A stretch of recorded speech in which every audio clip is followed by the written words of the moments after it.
Hey, what's up, guys? I'm Norb. And I'm Mike. And we are the Watchmen. The men who watch. If it's on a screen, we're watching it, talking about it, and sharing our thoughts about it with all of you. Today we are going to do a spoiler-full review of Star Wars Episode 9, The Rise of Skywalker, which is now playing on Disney+. Yep, so before we jump into our review, just want to first start by saying a quick shout out to all of you who are watching on our YouTube channel. Thank you for your support. Make sure you hit that like button, hit the notification bell, and subscribe, please, because it really helps out our channel. And for everybody who's listening on podcast, thank you as well. Please continue to do so. Tell your friends about us. And if you feel like it, put a comment in or send us an email and let us know what you think of the show and maybe some ideas of what you'd like us to talk about in a future episode. We truly appreciate it, and thank you for listening to us here at The Watchmen. All right.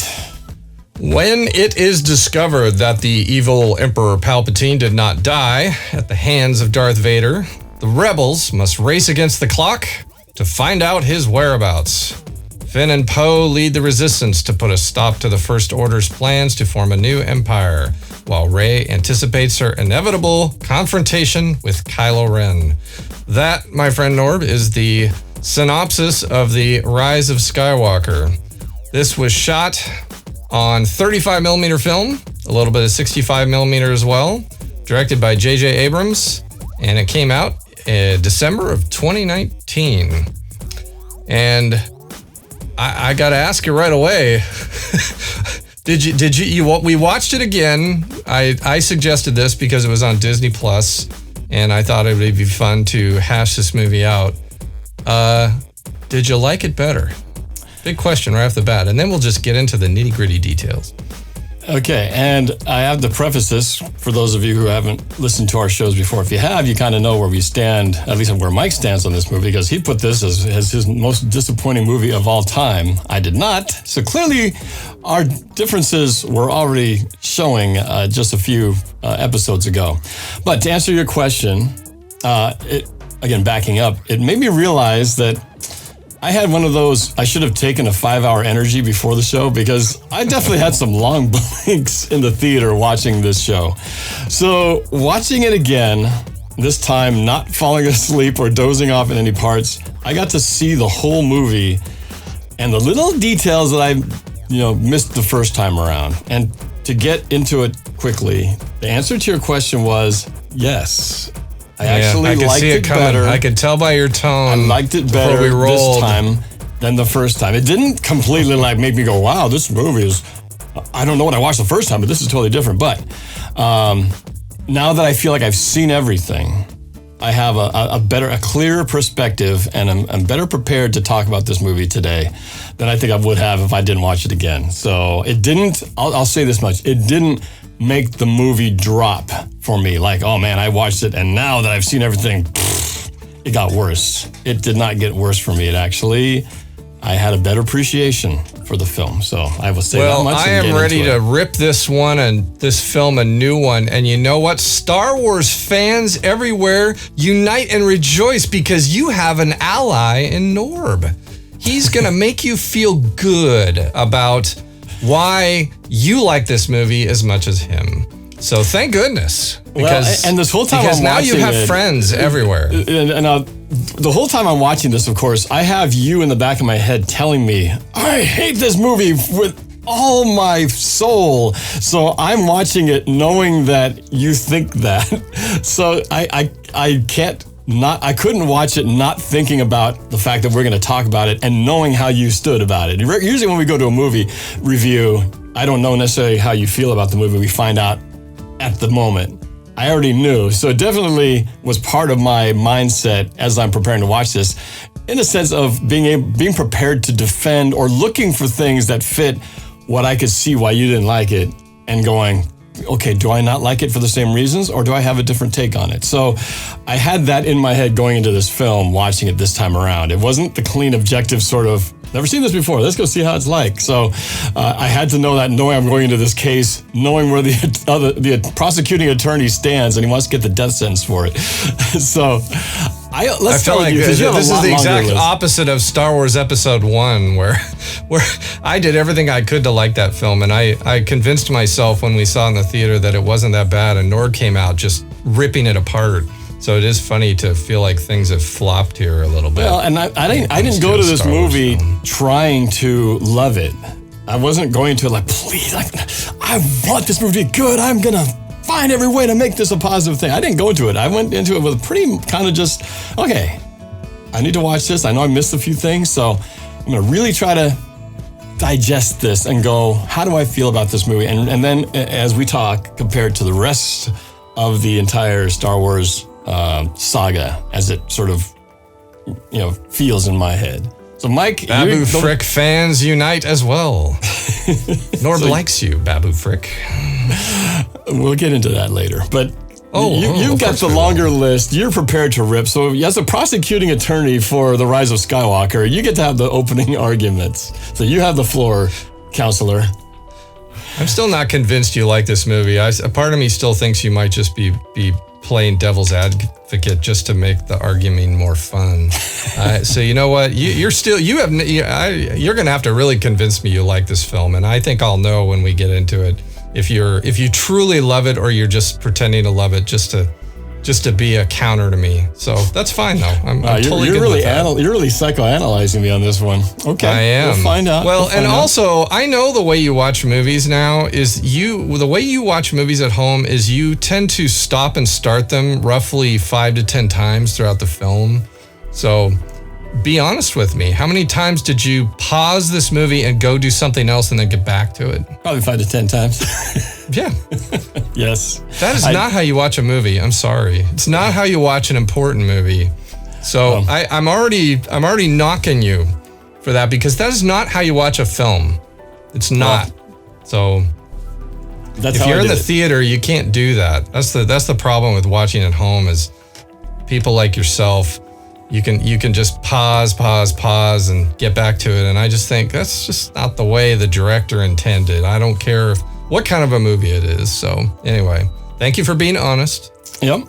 So. Well, and I would normally say that if, based on what you're insinuating there, is that this would result in me having a negative viewing. And I would normally think if I made a movie and somebody told me they watched it and broke it up into 5 to 10 seconds, I would go, man, you probably ruined your experience because it's a much better movie if you watched it all the way through than watching it in pieces. But again, here I am saying I actually didn't knock it down a peg after rewatching it, despite the pauses. I had pauses in the first time. My eyes going like this were my pauses, but this time I actually didn't miss anything because I avoided that point where I would actually miss anything. But that said, again, Counselor, you have the floor. So the first thing I want to do is, and we can maybe just progress through the film, because I have notes. I took notes as I was watching it yesterday again. But I really want to break down the opening text crawl, and I want to do it paragraph by paragraph. And I've prepared not only the open text crawl from this film, but I've got the notes on the ones from other films to compare. So to start out with, let's just go paragraph by paragraph. But first, I'm going to read the first paragraph from the very first Star Wars film, which is, back then it was Star Wars. Now it's called A New Hope. Episode 4, A New Hope, yeah. It is a period of civil war. Rebel spaceships striking from a hidden base have won their first victory against the evil Galactic Empire. Okay, that's... Know this. I think we can agree there's nothing wrong with that paragraph. It sets the stage. We understand all the words. Even if we were 8 years old, we get it. Now I'm going to read the first paragraph from The Rise of Skywalker. And I'm going to read it the way it was written. The dead speak! The galaxy has heard a mysterious broadcast, a threat of revenge in the sinister voice of the late Emperor Palpatine. When that first came up, and this is when I saw this movie in the theater, the dead speak has an exclamation point. I remember this. And right there, I'm thinking, exclamation point, what the heck? That means it reads, the dead speak! Now, if it had a period, it would read, the dead speak. Which is better? First of all, I checked all the other crawls that were done for the 9 films. No other an exclamation point was used one time. Oh, there was? Oh, actually, I thought there were none. It was used in the open of episode 6, Revenge of the Sith. The very first word is war, exclamation point. So it starts out with war. Now, even then, I don't think that needed an exclamation point. It could have had a period and then it's war. So I don't get the exclamation point, but right away it threw me. Wait, you said episode 6? Not episode 6. Episode 6 is Return of the Jedi. Yeah, sorry. I meant the 6th. I was thinking of the 6th film made. So yes, you're right. Episode 3. My apologies. I was thinking of the 6th movie made in the order of the way the films were made. The 6th movie. I meant episode 3. Episode 3, the prequel. Okay, all right. Revenge of the Sith. Okay, gotcha. All right. Okay, all right, continue. So again, that has war with exclamation point. So that's the only other time. Okay, let's get into this paragraph. First of all, the word sinister was used in the opening crawl of Star Wars Episode 4, A New Hope. I don't think Emperor Palpatine needs to be described as having a sinister voice. I just don't think it works. And that's one thing that bugged me right off the bat as well. So, Norb, tell me what you think of that. But before you do, I'm just going to read, because I think it's important, a paragraph from a couple more of the Star Wars films.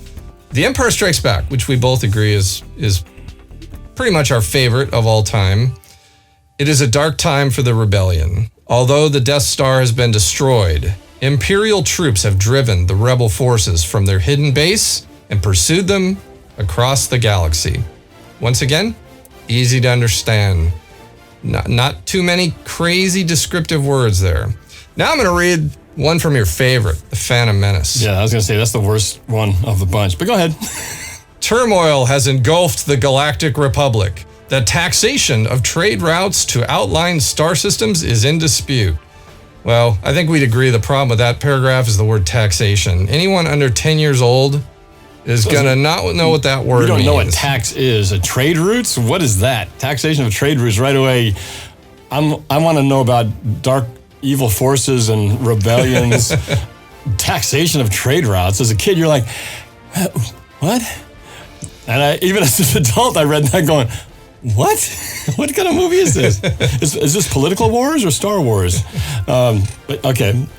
Yes. So I don't know if you have any comments getting back to the Rise of Skywalker opening paragraph, but the word sinister is used in the third paragraph of the crawl of A New Hope.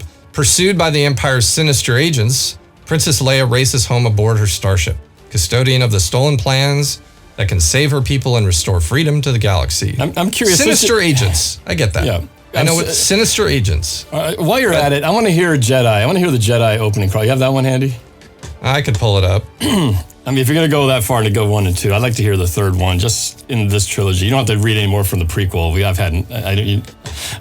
I don't need much of that, but I would like to hear what the Jedi was. That's the one I'm least familiar with off the top of my head. The first paragraph of Return of the Jedi is, Luke Skywalker has returned to his home planet of Tatooine in an attempt to rescue his friend Han Solo from the clutches of the vile gangster Jabba the Hutt. That's the first paragraph. All right.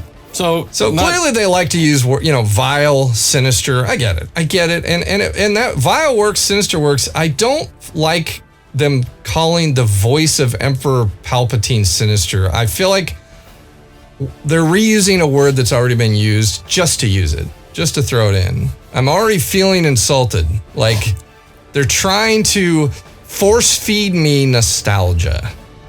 Hey, we know you're used to that word sinister from New Hope, so we're gonna shove it in here and say the voice of the late Emperor Palpatine is sinister. Oh. So, well, what do you think about that? Well, clearly, I was not as affected as you. I think the first time I read it, like the first time in the theater, you were asleep. You're just trying. No, I wasn't asleep at that point. You're just trying to make sure you understand what you're reading because this is setting everything up. And when I first read it, from the clarity scale, 1 being like, I don't understand what the heck I just read, to 10 being, okay, I get it. It was definitely not the clearest one. I think 1 and 2 and even number 3 are pretty, I should say 4, 5, and 6, the first 3 Star Wars movies that we actually came out, were very simple. They were very kind of, this happened, this happened, this happened. And this one is probably around a 6 for me because I It didn't throw me off that there was an exclamation mark. I didn't really, wasn't going to get hung up on that. But then they were saying the thing about the words of revenge has been heard, and this Senator Palpatine.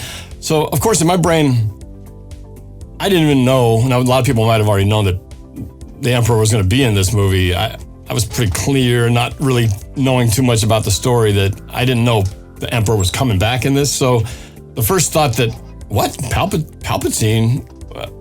My brain didn't wrap around it, because I thought he's been dead since 82 or 83. So I wasn't even, it took me a second just to even understand what's he got to do with all this, so until the movie starts, then it's like, oh, he's back, okay. So from that part, I felt a little bit confused, because there was no alluding to the Emperor being alive at all since episode 6. So we went from 6, Return of the Jedi, to 1, 2, 3, 7, 8. So we've had 5 movies over the span of like 30-something years, or whatever the time is, where there was never every talk of, at least, the prequels obviously was back when the Emperor was not even the Emperor yet. But in terms of him being alive after Jedi, that was never even brought up before, at least from what I remember. So I did not have any idea that he would be getting in there. So I was a little bit confused when they first brought that up. But other than that, I didn't have a problem. You're not supposed to be confused when you read this stuff. That's why the word taxation confuses you. It wasn't as confusing as that, but it was because I was not expecting Palpatine to be in the mention. So from that aspect, your comments lead me into my next question. My next question is, why the heck are they telling us this? And why don't they just let us discover this when the movie starts, that the Emperor has been regenerated? Why do they have to reveal that to us in the crawl? The crawl is not supposed to give away stuff that you then find out in the film, because this is a surprise. So I think it's disappointing they make a decision to tell you that. I think the reason they do is because we live in a time now where everybody watches trailers, and of course in the trailer they had his laughing voice, and so I think filmmakers think, they already know he's coming back. Let's just talk about it in the crawl. I personally think it's you shouldn't have done that, but well, then again, when you mentioned the Return of the Jedi crawl, and he says Luke Skywalker's returned to Tatooine, but we don't see Luke actually show up at Jabba's palace till like 20 minutes in or so, after R2-D2 and him, 3PO come to the palace and have the whole situation where they get brought in and turned into slave robots, and then Luke shows up. So they kind of tell that before it happened too. And when I look back at that movie, I would have actually not liked to have known Luke was coming back, because then when he shows up, it's like, all right, Luke has come in here. So instead, we already knew Luke is coming back because they prefaced it in the trailer. So that's a little different. Okay, this is a reveal that someone who is dead is now alive. Yeah, not the same. All right. Well, true, but you are kind of setting up the stage before the stage happens. I like in 1 and 2, it's basically, what's nice about Jedi and Star Wars, Empire and Star Wars, is the opening crawl sets what's about to happen in frame number 1, right? Probes across the galaxy. We see them. And then number 1, it's pursued by the sinister agents, and then the pursuit. So I liked how they handled those. Now that you're bringing it up, I didn't like how they handled Jedi, because I felt like they told way more and projected into it too early. And in this one, I could have done without I'd like to have been surprised that, oh my gosh, it's the Emperor. Instead, it was kind of a spoiler. So I'll agree with you on that. But I didn't hate the movie because of it. I just was like, okay, I don't love this Did I say I hated the movie? No. At the point I was reading this? No. No, okay. It just didn't start it off on a good note for me. All right. So let me continue. All right. Paragraph number 2 of the crawl. General Leia Organa dispatches secret agents to gather intelligence, while Rey, the last hope of the Jedi, trains for battle against the diabolical First Order. All right. I talked about when you use the word taxation to 8-year-olds, they're not going to understand that word. And when you read a word like taxation, you're then confused. I was confused by the word diabolical, and I'm 50 years old. Norb, do you know the definition of the word diabolical? I don't know the exact definition, but I know diabolical in general is sort of What like... does it mean? To me, it means it's sort of like something evil, twisted, conniving. That's what diabolical is. Like, I have a diabolical plan. Usually it's some kind of evil, twisted, dark thing that is sneaky and deceptive. So that's yeah, I know that word. The dictionary definition of diabolical is characteristic of the devil or so evil as to be suggestive of the devil. The British definition is disgracefully bad or unpleasant. All right, so I think I was close. I didn't mention the devil, but I talked about being evil, deceptive. So yeah, that was fun. Well, that word, again, made me think. I had to think about it. I shouldn't have to think about these words. But I didn't think diabolical was that hard of a word. That's not, the taxation on trade routes, that's too much to figure out, because it's like, not the words aren't hard, it's the concept. But when I hear diabolical, I've heard diabolical enough in cliched movie enough movies to where a diabolical evil plan. So it's not a part of my vocabulary. Okay, well, we need to use bigger words on the show then, so we can get you up to speed. Diabolical is okay with me. I was all right so far. So I'm not put off by the scroll at this point, at the crawl, I should say, the title crawl. Okay, let's move on to paragraph 3. This is a 2-hour show, just to remind you. Paragraph 3. Meanwhile, Supreme Leader Kylo Ren rages in search of the Phantom Emperor, determined to destroy any threat to his power. I didn't care for the word rages. Again, it's an unnecessary verb. I didn't need it, and it wasn't necessary. And again, I think at the time I'm thinking about the Emperor is clearly back, and I'm learning all this in the crawl. And I would have rather just learned it in the story of the film. The crawl is supposed to set the stage. The crawl is not supposed to surprise me with that a dead person is returned from the grave. So I agree. That's too much. They should just set it up. So the crawl was, I always thought, meant to give a little backstory to what the opening scene is about. And this gets a little more into like past the first act and deeper into the show. So I agree with you that they could have done without that. And I think it gives a little bit too much of what's to come instead of what you're starting at. So if I were to, slap them on the wrist for, you guys should have rewritten this opening crawl, I could have given you a better starting point so you don't give so much away. Did you know that the Emperor was going to be in this? Watching Well, I'd seen the trailer, and so at the end of the trailer, you just hear him laugh. But that doesn't mean he's in it. It just means maybe he's in it, or maybe somehow he returns. They don't tell you, but you hear. I guess I didn't make that assumption because we've also heard Darth Vader's breath sneaked in there and on the last couple movies. So was I led to believe that somehow Darth Vader was going to be a presence in this? So I thought because they're doing that, there's always the ghost aspect. Maybe he'll make an appearance that way.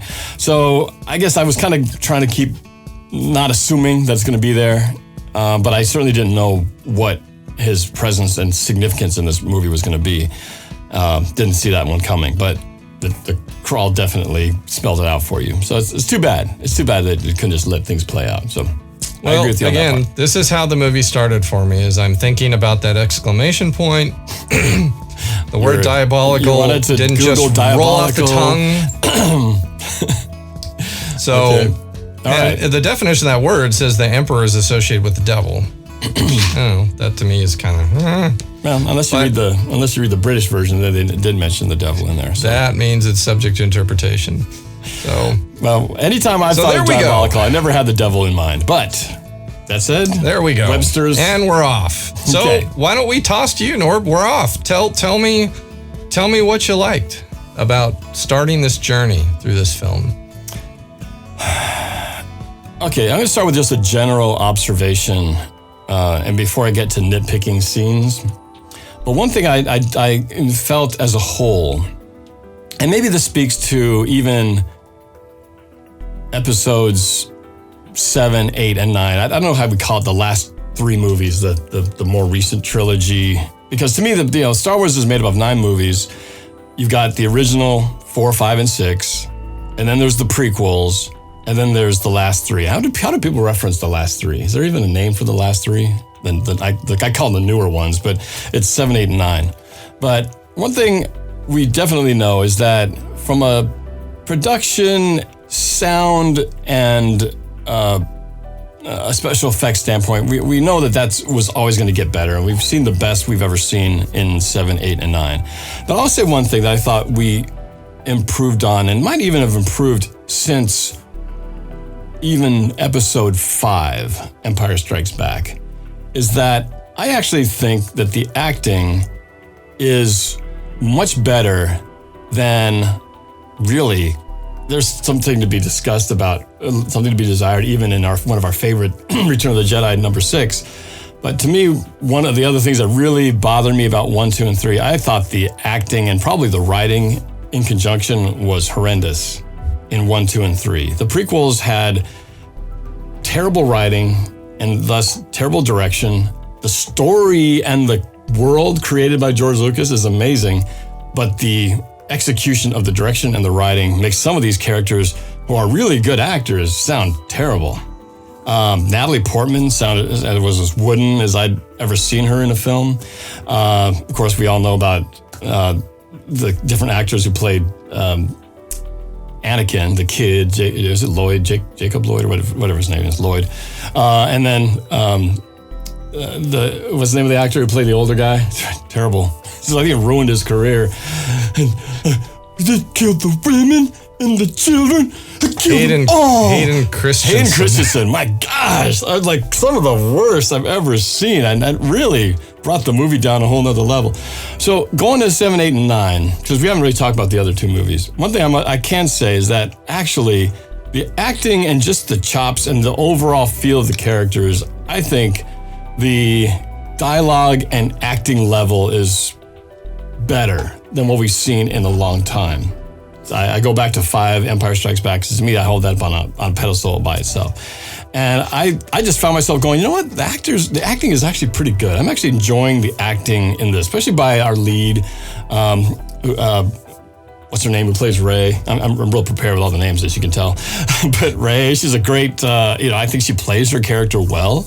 And to be honest, most of the supporting cast do. And the ones who I found the most that I'm cringing and holding my breath on are the old characters. And every time Leia talks, every time Luke talks, and even when a Solo makes his appearance, I'm kind of, and Lando, I'm like, come on, you can do it. I find myself cringing and hoping they can get through the scene, oddly, when these are my beloved characters, and finding that, wow, these other ones are actually pretty easy to follow along with, and I'm actually enjoying their overall acting. So I'll start with that as my positive, that I actually enjoy the level of writing and acting in terms of dialogue and character performance. I thought actually they've actually come a long way since Empire Strikes Back, because I think Return of the Jedi and some parts that took a step down. 1, 2, and 3 definitely were the worst, and it's kind of been much improved when it came to the last 3 movies. So I will bring that up as my first positive note that just sort of hit me as a general whole in watching this film. How do you feel about that? I mean, I'm going to toss back. I'm still ready. I want to toss back to you. I don't want to talk the whole time. I think we got to make this a little interactive. But I don't know, do you agree with me, disagree with me in terms of that? I'm not saying as the whole movie, but I'm just talking about one aspect. Do you feel like the acting and the characters, the way that they perform, because you got to agree with me, man, 1, 2, and 3, some of that acting is like the worst lines and worst performances ever, and I don't think it's the actor's fault. I think it falls very heavily on the director and the writer, which unfortunately is George Lucas, who created this whole thing.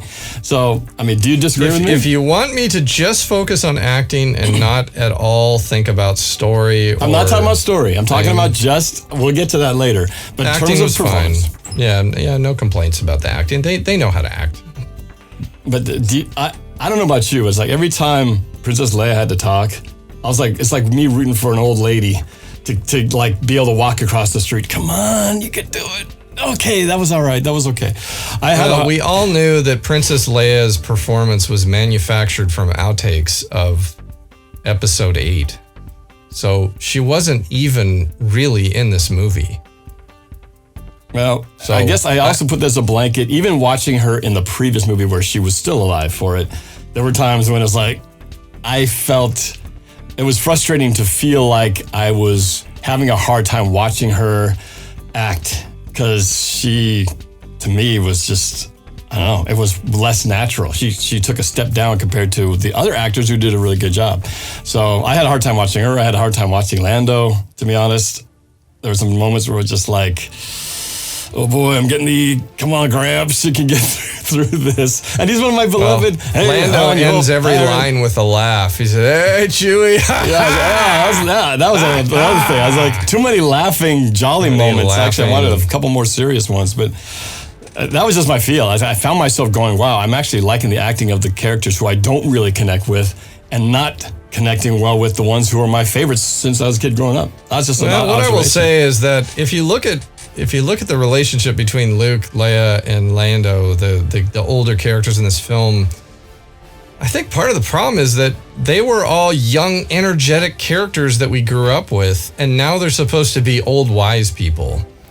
And sadly, they were not given the chance to have some pizzazz even in their old age. Yeah, but Obi-Wan Kenobi, played by Alec Guinness, he was old from the start, and he was the best actor in Star Wars. I'm not talking about him. I know, but I'm just saying, being old and not being able to show your pizzazz doesn't mean you can't be a good actor. I'm just saying, Alec Guinness old is greater than Carrie Fisher old. And that's just a reality. And she probably was never that great to begin with, compared to Alec Guinness, who is one of the more legendary characters who... Yeah, actually, the one thing I'll disagree with you on is I think of the bunch, I thought Mark Hamill was fine as an older Luke's... he didn't have a lot of lines he didn't have in this much film. in this movie. But when he spoke, I was totally fine with him. He didn't bug me like Harrison Ford. Yeah, it's weird to see Han Solo come back and be so different than the guy he used to be, and when he showed up, it just did nothing for me. So yeah, well, I know. I'm sure we'll talk about that.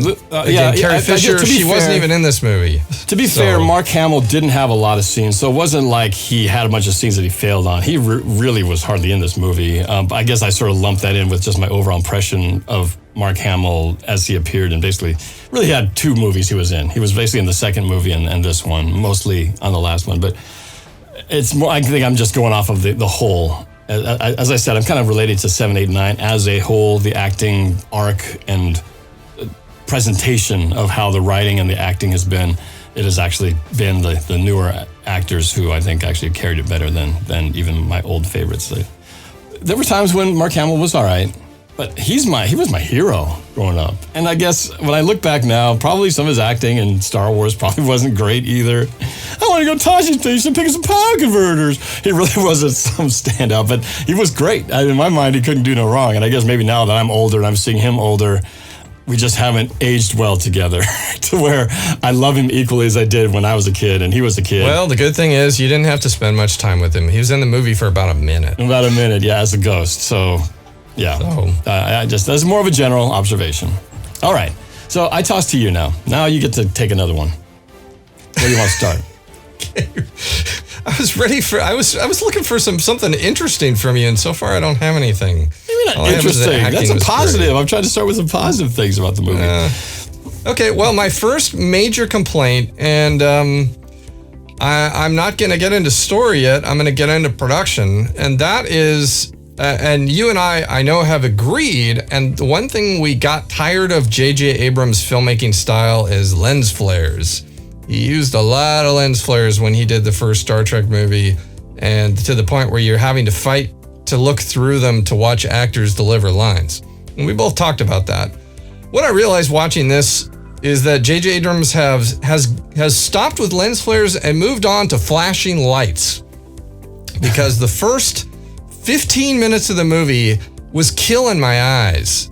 It was so hard for me to focus on anything because of the rapid fire flashing. And even when Finn in the Millennium Falcon is in the gunner part of the ship firing against the TIE fighters, I was amazed at the amount of ramping going on of brightness, even on his face when he's in the gunner ship. And I was thinking, my brain was going back to the first Star Wars movie where Luke and Han are in the gunner turrets of the Falcon and they're fighting, and there's no gradations in brightness at all. And now it's like I'm convinced they hired some colorist and all his job is to go through the first 50 minutes of that movie and ramp up and down brightness, contrast, all over the place in rapid fire to make it seem exciting.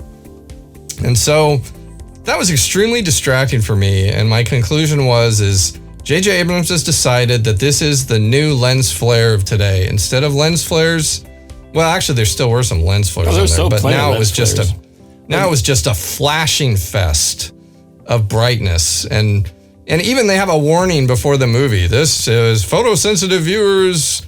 Warning, this may hurt you. And I mean, I'm not photosensitive at all, and it wasn't hurting me, it was just distracting me. I couldn't even focus on anything because the amount of flashing effects doesn't allow me to focus. And that was clearly by design. Well, I'm not having fun. I'm not having a good time when I'm fighting to try to make out an image in my brain. So there you go.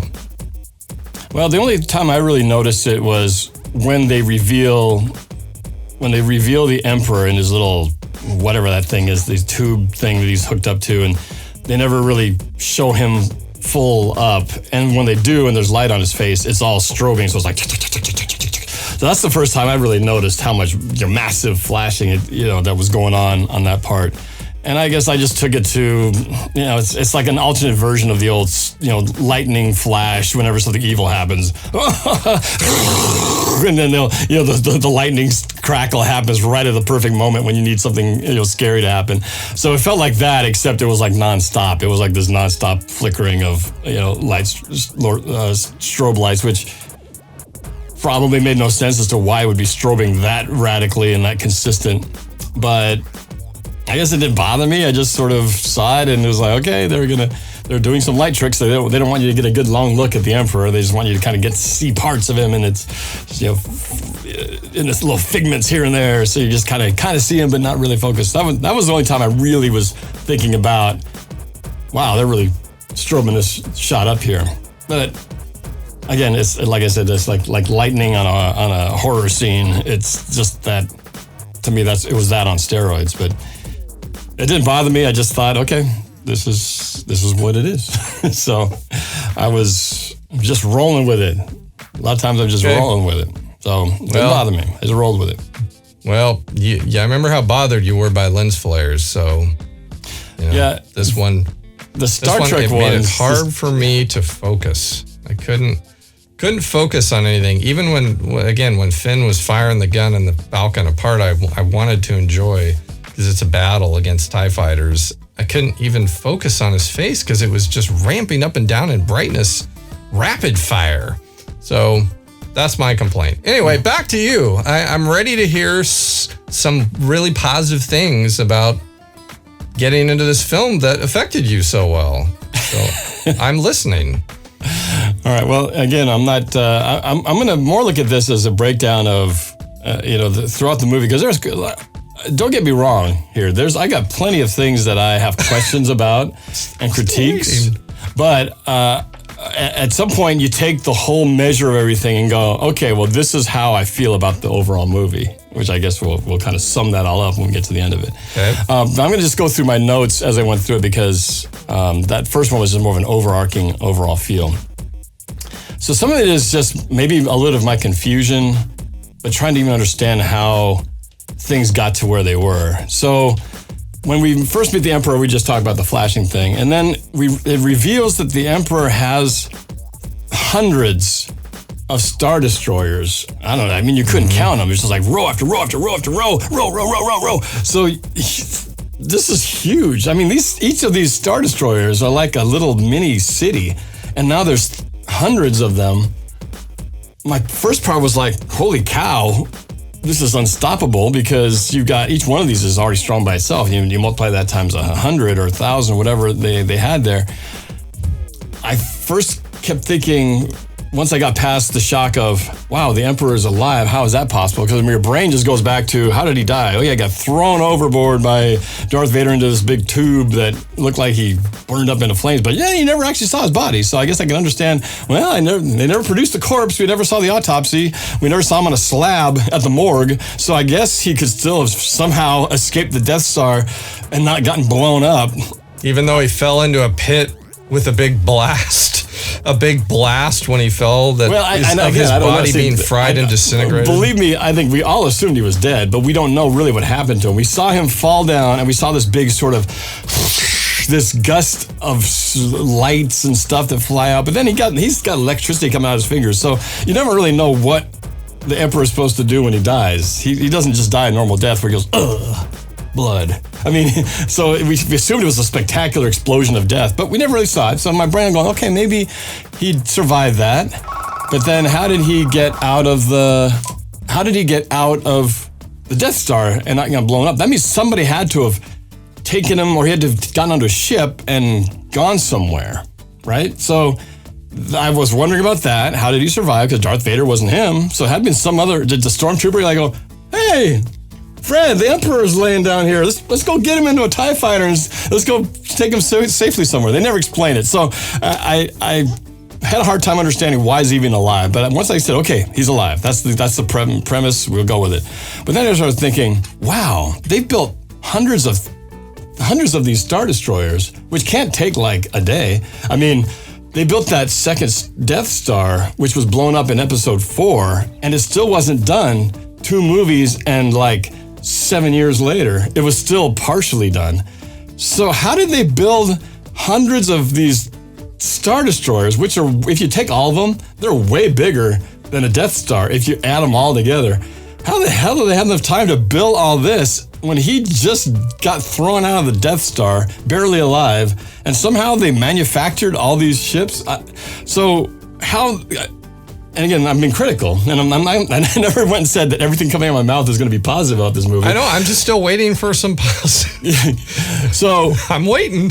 So from the premise standpoint, I was trying to understand, because the whole thing it starts off with is that the Emperor's back, and he comes back and says, "Look at me, I've got this whole fleet, yo! It's time to go take over the world!" And when did this happen? When did they have time to make this? Because it's not that long after, technically, Return of the Jedi. I mean, I know we've had a few years, obviously, in real time, but in the course of the movie, how much time? I don't know. I mean, they are older, so I guess it's been a few decades, but I don't know. I guess I was still trying to fathom how he had the resources to put together this thing and nobody noticing it. I mean, this is a massive civilization of ships they put together, and I guess to me it was never explained. So I'd love to have somebody explain why that is. Do you know why? Do you know how they were able to come together? And was that a critique of yours in terms of this movie? Because for me, it was just trying to understand how the heck did they create something so huge and it was also and nobody knew about it. I mean, that would be hard. Of course, I know why. Because I'm an avid comic book reader. There was a whole comic book series in between movies that showed how they constructed an assembly line on this planet. And they had all these Star Destroyers on assembly line being constructed. You just missed that because you didn't read the comic series.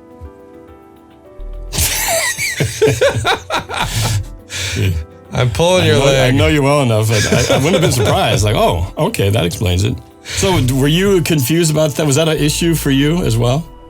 I think at that point it was.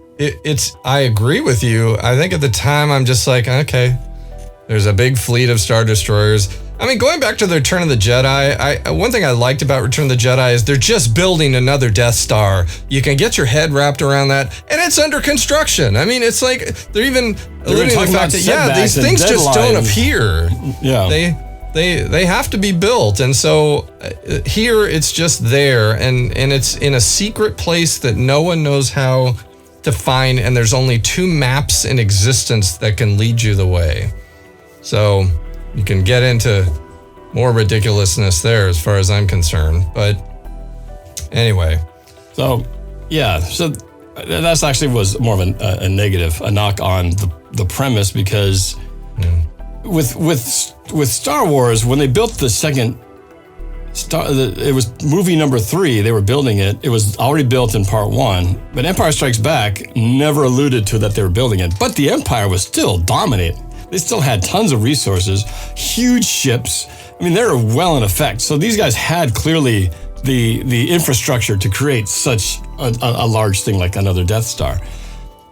The Emperor has been, it's been the New Order. The Emperor has been kind of like not seen in a while. So again, it's like, where did this whole industrial revolution happen where they had the resources to create something like that? Part of the reason I made the joke about the comic book series, which there is none, but it goes back to an experience I had where I was really frustrated with Attack of the Clones when all of a sudden R2-D2 has rockets in his R2-D2 arms, and he rockets himself around. And I'm thinking, where was that in the earlier films I saw? And that really made me mad. I felt insulted, like they're just insulting my intelligence. And I brought it up to an avid Star Wars fan who was visiting myself, deep guy.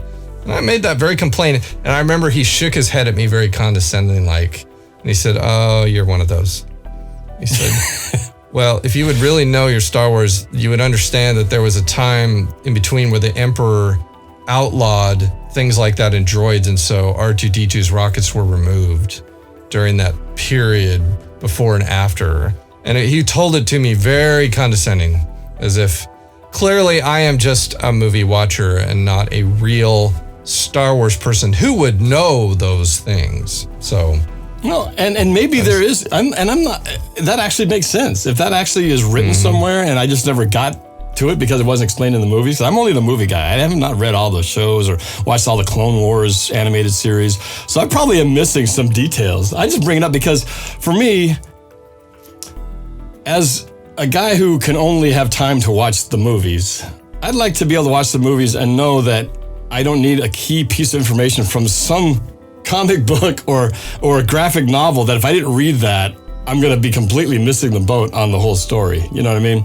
I know that's probably impossible to do, but that's my thing. And so that's a pretty big thing to go from how did the Emperor build all these things? So that's the whole premise of the show, is that the reason that the Emperor is back is because he's got this whole fleet of thousands of ships or hundreds of ships. A legion of his best ships. Legions of his best ships, which we'll talk about that later too.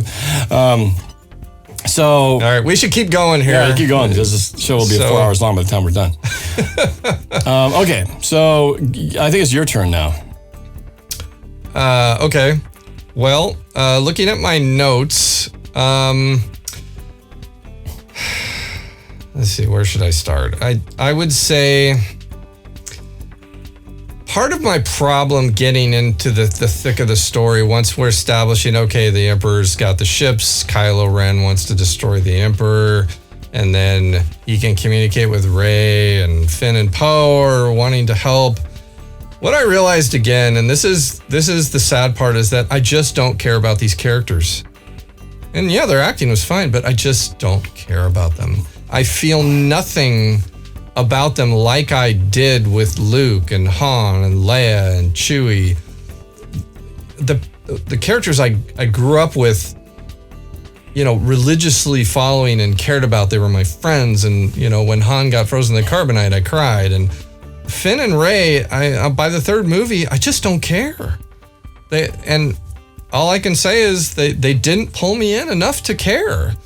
And I can tell you that when it comes to The Mandalorian, which is another Star Wars show, I care about those characters. I was sad when some of them died. So it can be done.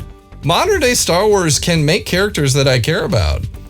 But in this movie, I just don't. Well, and I think, and here's the thing, and I know we're analyzing specifically Rise of Skywalker, and I think subconsciously it's hard not to just analyze that movie, but lump 7, 8 into it, because 7, 8 is... You can't have 9 without 7 and 8. Well, it's a trilogy. It is the trilogy. And so trilogy. It's hard to just knock one movie and not say this is part of what they established in 7, 8. I think you're kind of like, by the time you get to 9, you're stuck with whatever they established in 7 and 8. I'll say this much for it, is I did praise the acting and the overall writing of the characters. I don't think I could ever get as attached to these characters as I did with the childhood ones, probably just because at that age stage of my life, I'm obviously just going to be more invested emotionally with them.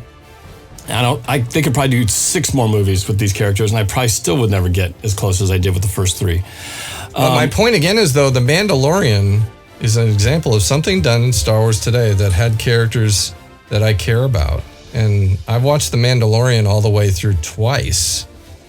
And I'm not going to get into spoilers on that, but some of them die, and I was very sad because I liked them. We definitely will have to do a show about The Mandalorian. I agree. I think part of why Mandalorian works so well is it's a much simpler story. You have one protagonist and a couple of friends, and you have several other allies and bad guys who work their way in and out. But I think the fact that you're kind of on a one-man journey definitely makes it easier to just focus on the linear trip of this one guy versus here. How many characters do we have now? You got the most interesting one is Rey, because she's your main protagonist, and this whole time the underlying theme is, who is she? Where does she come from? Who are her parents? And what is she going to eventually do? I mean, that's kind of the main thing that everybody cares about. No one really cares about anybody else. I mean, you got a couple of the other guys. One kind of likes her. The other one is just kind of sort of a swashbuckling, funny guy. And then you got all the other people. You got the Asian gal, forgot her name. She doesn't do much in this movie. You got all of our favorites from before. Rose. You stupid Rose.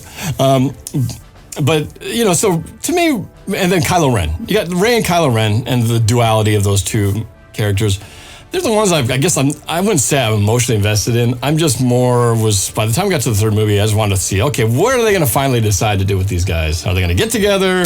Are they going to, fight? Are they going to work as a team? Who's going to live? Who's going to die? Are they going to get married, have babies? I mean, you kind of just wonder, where's it all going to finish at? And this movie just does that for you. So I was not any more invested than I was in the other two. And I don't think I ever really could have been. But the main thing, and I go back to my experience with the prequels, is I at least can be with them and I can enjoy their journey. I did not enjoy my journey with Anakin at all in any stage of the first 3 movies. And you had to be in the journey with him, not just necessarily love him and be totally into it. That would have helped. But you can't be annoyed by them. You can't be like, oh God, I can't watch this guy on screen. Every line is like nails on a chalkboard. And that's what 1, 2, and 3 were. At least with this movie, I can watch Rey. She's a good actress.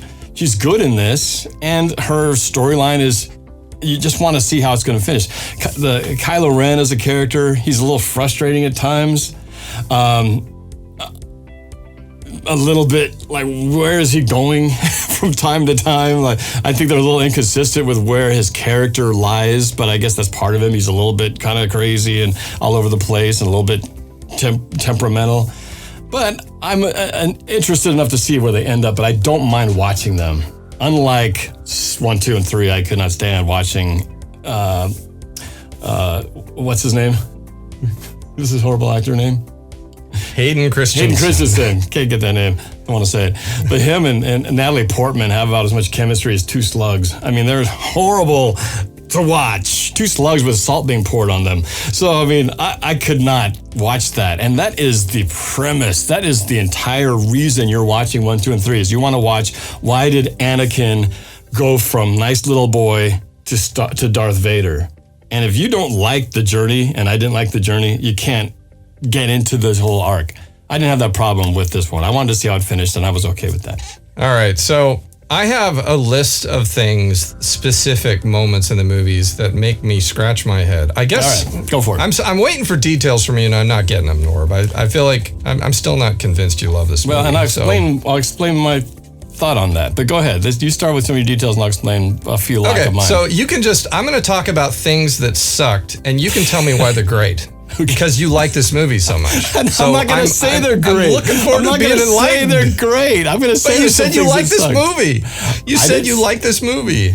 Go ahead. So, all right. First part. So Rey is out in the sand. I don't remember the planet they're on, and she walks out into the sand, and Kylo Ren is in his dark black TIE fighter, flying full speed at her. Oh, you're moving down the line. This is where they're on the sand and she's getting the stand up. I have specifics. Okay. I have specifics. So she's out on the sand.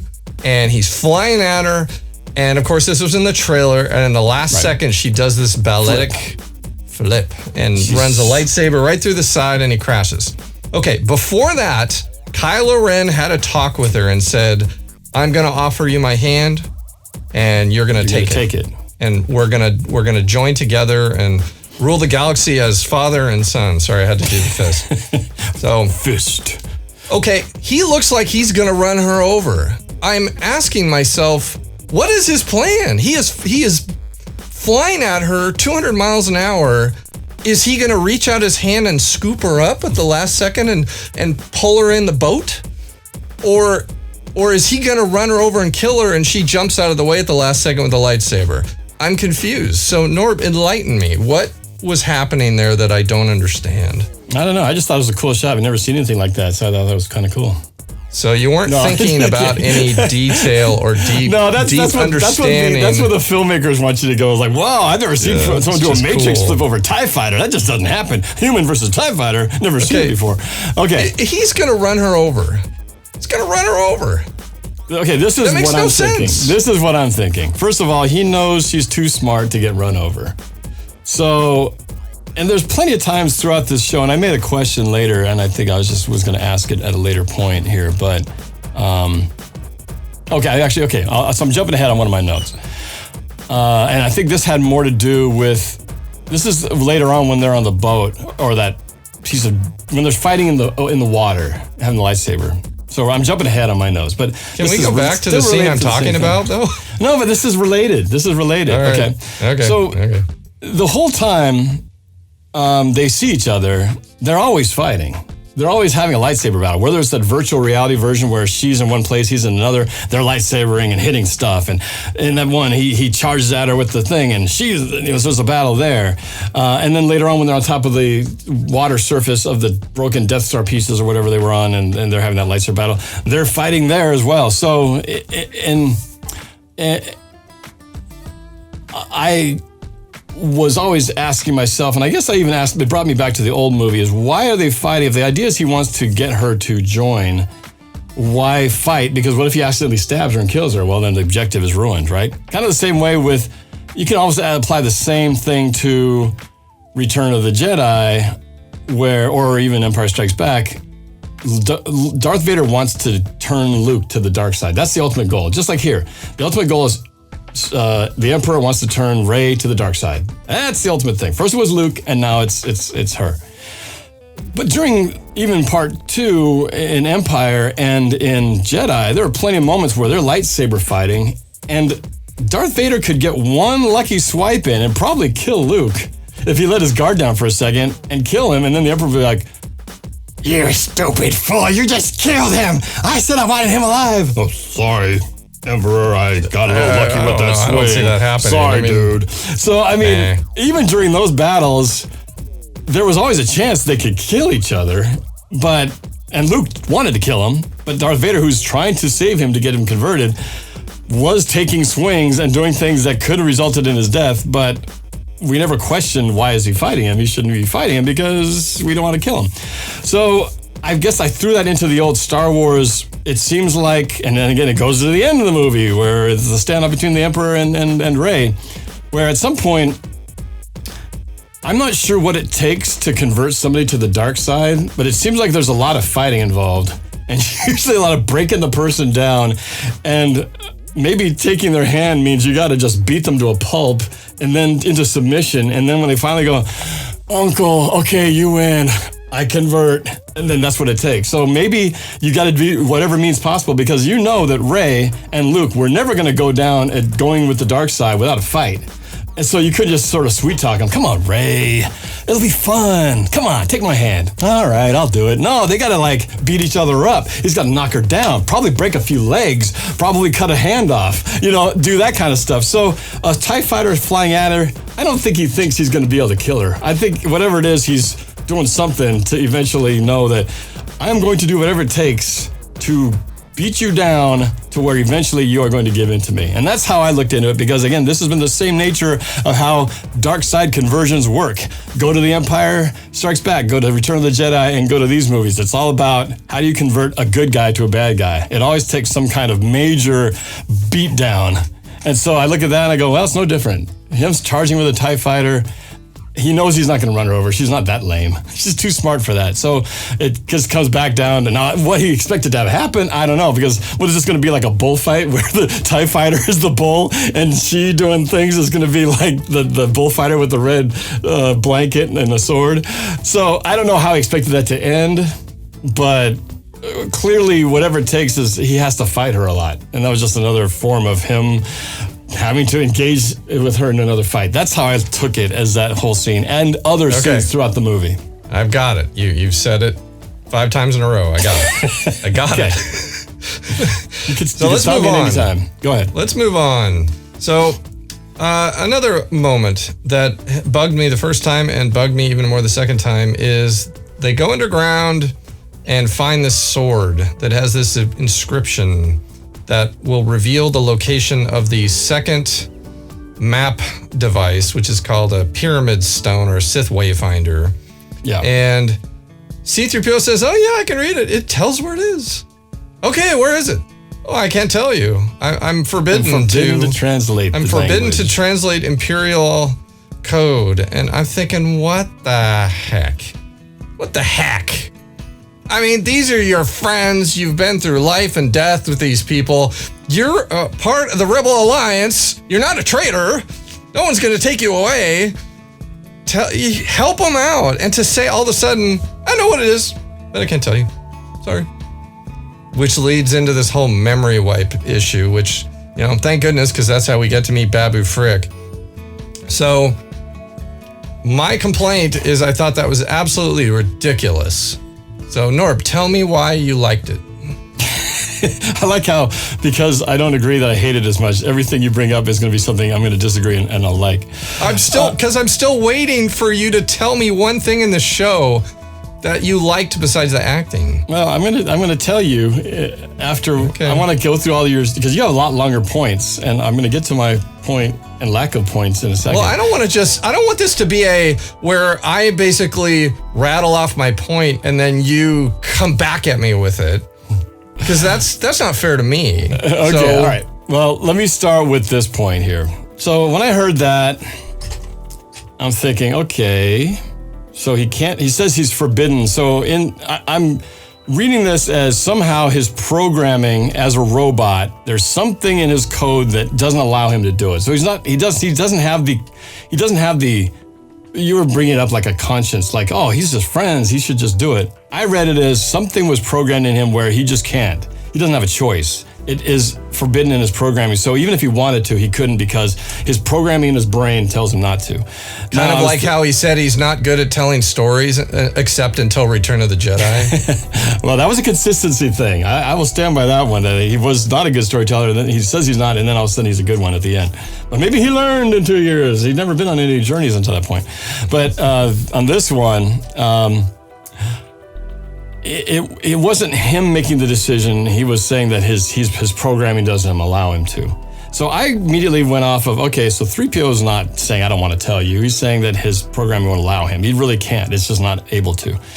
Now, I goes deep to ask, well, why would somebody put some programming in the droid that says you can't program, you're not allowed to talk about this? How would 3PO have been programmed to have a anti-Sith decoding line of code in there? The more I think about that, it really makes no sense. Because if you look at the evolution of 3PO, I mean, he was created by Anakin, right? As a kid. Yeah, you love that. Which was, I know, it's dumb anyway, but it was created basically like a hobby shop kid, builds this droid, hey, look at the droid I'm making. And then he becomes a droid, and then he's in service, and then, but he was a rebel droid. I don't know, at one point they would have put in something, would have said you can't have Sith language decoding in here. But obviously at some point he was able to learn how to learn languages. Somebody put the millions of language translator in there, and somebody would have had to slip in you're not allowed to translate Sith.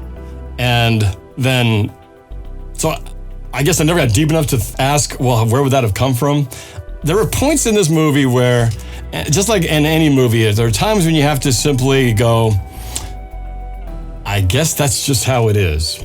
And sometimes you can, and sometimes you go, that's freaking ridiculous, right? That one wasn't a freaking ridiculous point to me. I didn't go deep enough, like I said, because I looked at it as past 3PO's conscious decision. But somewhere in the coding, it just happened. Why? Who knows? But he had to get a language thing programmed in there, and someone put in a Sith thing in there. So when he says later in the movie, I just want to take one last look at my friends, did you shed a tear? I found it, probably because I was awake this time, I found it more touching this time than I did the first time. But again, because I'm not that close to the characters, I looked at it as, I know I'm supposed to be more emotional about this, but I'm only sort of pseudo-emotional. But it was a nice try. But it didn't piss me off, okay? It didn't make me mad. I just like, if I really cared about these guys, I'd really probably be emotional right now, but I'm not that invested, so I'm not gonna get that emotional. So it wasn't like a eye roll. It was more like a, oh, that's nice, 3PO. But I also thought, I thought maybe in the eyes of somebody else, this would be a much more touching scene, but it's just not warming me up big time in this way. So let me say this point here. So you keep asking me, well, you're not going to say anything. Why don't I hear anything? Good points here. So this is my thing. When I look at a movie, it's kind of like we talk about why would we buy a movie? We buy a movie because there's enough in there where either you have enough scenes and you go, wow, I really like that scene, or I want to watch that again. That was really cool. Or it just hits you in some positive way. And then on the flip side where you go, I'm never going to buy this movie, is where there were so many things in it that every time you watch, you're just like, oh, this is terrible. I hate this. I don't want to watch that. That cringe factor.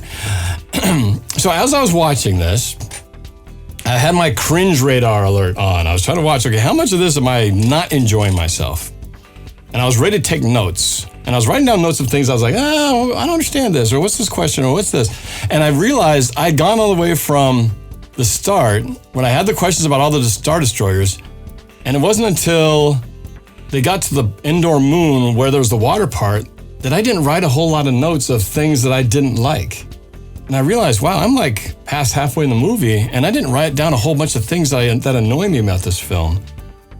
So suddenly I realized I was just sort of enjoying my journey, and I wasn't hating the movie. I wasn't cringing at things and rolling my eyes at every step of the way, and realizing, wow, I'm actually kind of okay with this. I'm so far not pissed off. I'm not having any 1, 2, and 3 reactions. So the fact that I had a lack of things where if I really hated the movie, I would have been like you. What the heck is this? Oh, couldn't stand that. This is so dumb. Oh, please give me a freaking break. How stupid do you think I am? The fact that I didn't have that, once we got to the part where they found the old Death Star to find the piece, I was kind of surprised myself. Like, wow, I'm actually far into this movie, and I'm actually not upset. I actually think I now know the secret to getting more out of a movie is take lots of breaks. So you think my breaks helped me in the viewing of this? Yeah, you got a break. You got to go away, and then you were refreshed, came back, like, okay, let's watch a little more. 10 more minutes. No, but it's not like I was going to overlook stupid things. There's still more stupid things to come that I'm going to bring up. I ain't got there yet. But because I got that far already I was actually just enjoying myself. Now, I'm not going to I would have loved to have taken some breaks watching this movie. I'm not putting this up to Empire Strikes Back and saying that this is greatness and this should be behind that movie. But in terms of I'm really annoyed by this. It's fine that you think that way. I'm still looking for some specifics from you, though, and I don't have any yet. I'm looking for some specifics what I'm looking for is specifics on story. I'm looking for why the story worked so well for you and why it worked to you at a level that where you say, I like the movie. So, you and I had some knockdown dragouts on Star Wars Episode 1 because I was desperate to like that film, and I tried to find the good in it, and you attacked me left and right with all your complaints and bitches about that movie. And And I changed. I mean, now that I go back, I can still talk about parts of it I like, but I was desperate to love Star Wars like I loved it as a kid. And I told you very specifically, by the time we got to Attack of the Clones and Revenge of the Sith, there was too much stuff in there that I just gave up. That I can't be on board this train anymore. I understand you. I understand. And it's sad to see that you went from that hopeful, trying to hold on to every bit of hope to realizing, nope, there's nothing to hold on to here. I will say this because you keep asking me for like evidence, like I'm the defense witness. Well, I'm giving you specifics. Yeah, but see, here's the thing. Specifics. Here's the thing. When it comes to critiquing movies, I'm just like you. If there's a movie I really don't like if I want to talk about episode 1, I'll bring up so many things about what I hate about it. But that's the whole point. If there's not a lot of stuff to bring up, it means that I'm actually okay with what's happening. So I don't know if I have to justify why something is not necessarily that this is great, but I'm enjoying the ride. You know, that means the sequences that happen from this point to this point to this point were fine in the journey. The journey I was just going with it and it didn't bother me. To me, that if I didn't have to ask that question, if I'm not taken out of it because here's another dumb thing that happened, then the movie is good. To me, it's almost like when I approach a movie, I give everything the benefit of the doubt. Here's where you start. You start out at a 10. Every movie is perfect before the opening titles begin. And then they start. And at some point you go, I didn't really like that. Oh, yeah, that's not really realistic. And then you're just hoping that you might bounce back up with some really cool scenes. But in the end, usually it's a bunch of negative stuff that brings your perfect 10, down to, say, an 8 or 7 because there's a couple things that happen. But if enough happens... I got it. I can tell you this, you keep pulling things from me, and I'm trying to tell you. I can't say why it's great. But I'm trying to keep the back and forth here. Oh, I know. I think we're getting plenty of back and forth. But all right. So I want you to keep hearing more because, you might sway me if I hear something. I go, I thought all right, keep talking. Sorry, I interrupted you. No, I was kind of done. I want to hear your next step. Okay. People listening to our show, Norb, they can latch on to specifics. I think it helps them decide if they agree with you or not. I'm giving specifics. I've got more specifics to give. But you're not giving anything that a viewer can say, yeah. Because if you just say, you know what? All I know is I enjoyed it. I found that I didn't make any more notes. Okay, well, that's great. But our viewers, that gives them nothing to help them think through how they feel. Specifics help viewers either agree or disagree. And that's the point of this show, is we're giving them a chance to agree or disagree. I've got one viewer out there I know is listening, and I know he probably disagrees with me intensely. And I also know he hated The Mandalorian, and I know you know who I'm talking about. And I know he'd love to join in this argument, but sorry, he's not on our show right now. So he'll just have to listen to me and silently argue back with me in the room. But again, I think specifics are good for listeners to help them agree or disagree with you, and you're not giving any. So listeners aren't getting much from you. I gave specifics as to why I like the characters. I gave specifics as to what I didn't, things that I had issues with. But I mean, if, for example, if you want a specific and to say I liked this scene, for example, the scene where they had to escape from that kind of parade on that sandy planet, and then all the TIE fighters the TIE fighters were coming in, and the stormtroopers were coming in and chasing after them, and they're going across the desert eventually before they go into that sinkhole.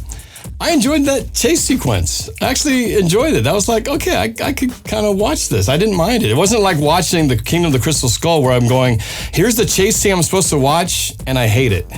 I'm watching this chase scene, and I like it. You didn't mind the digital monkeys, huh?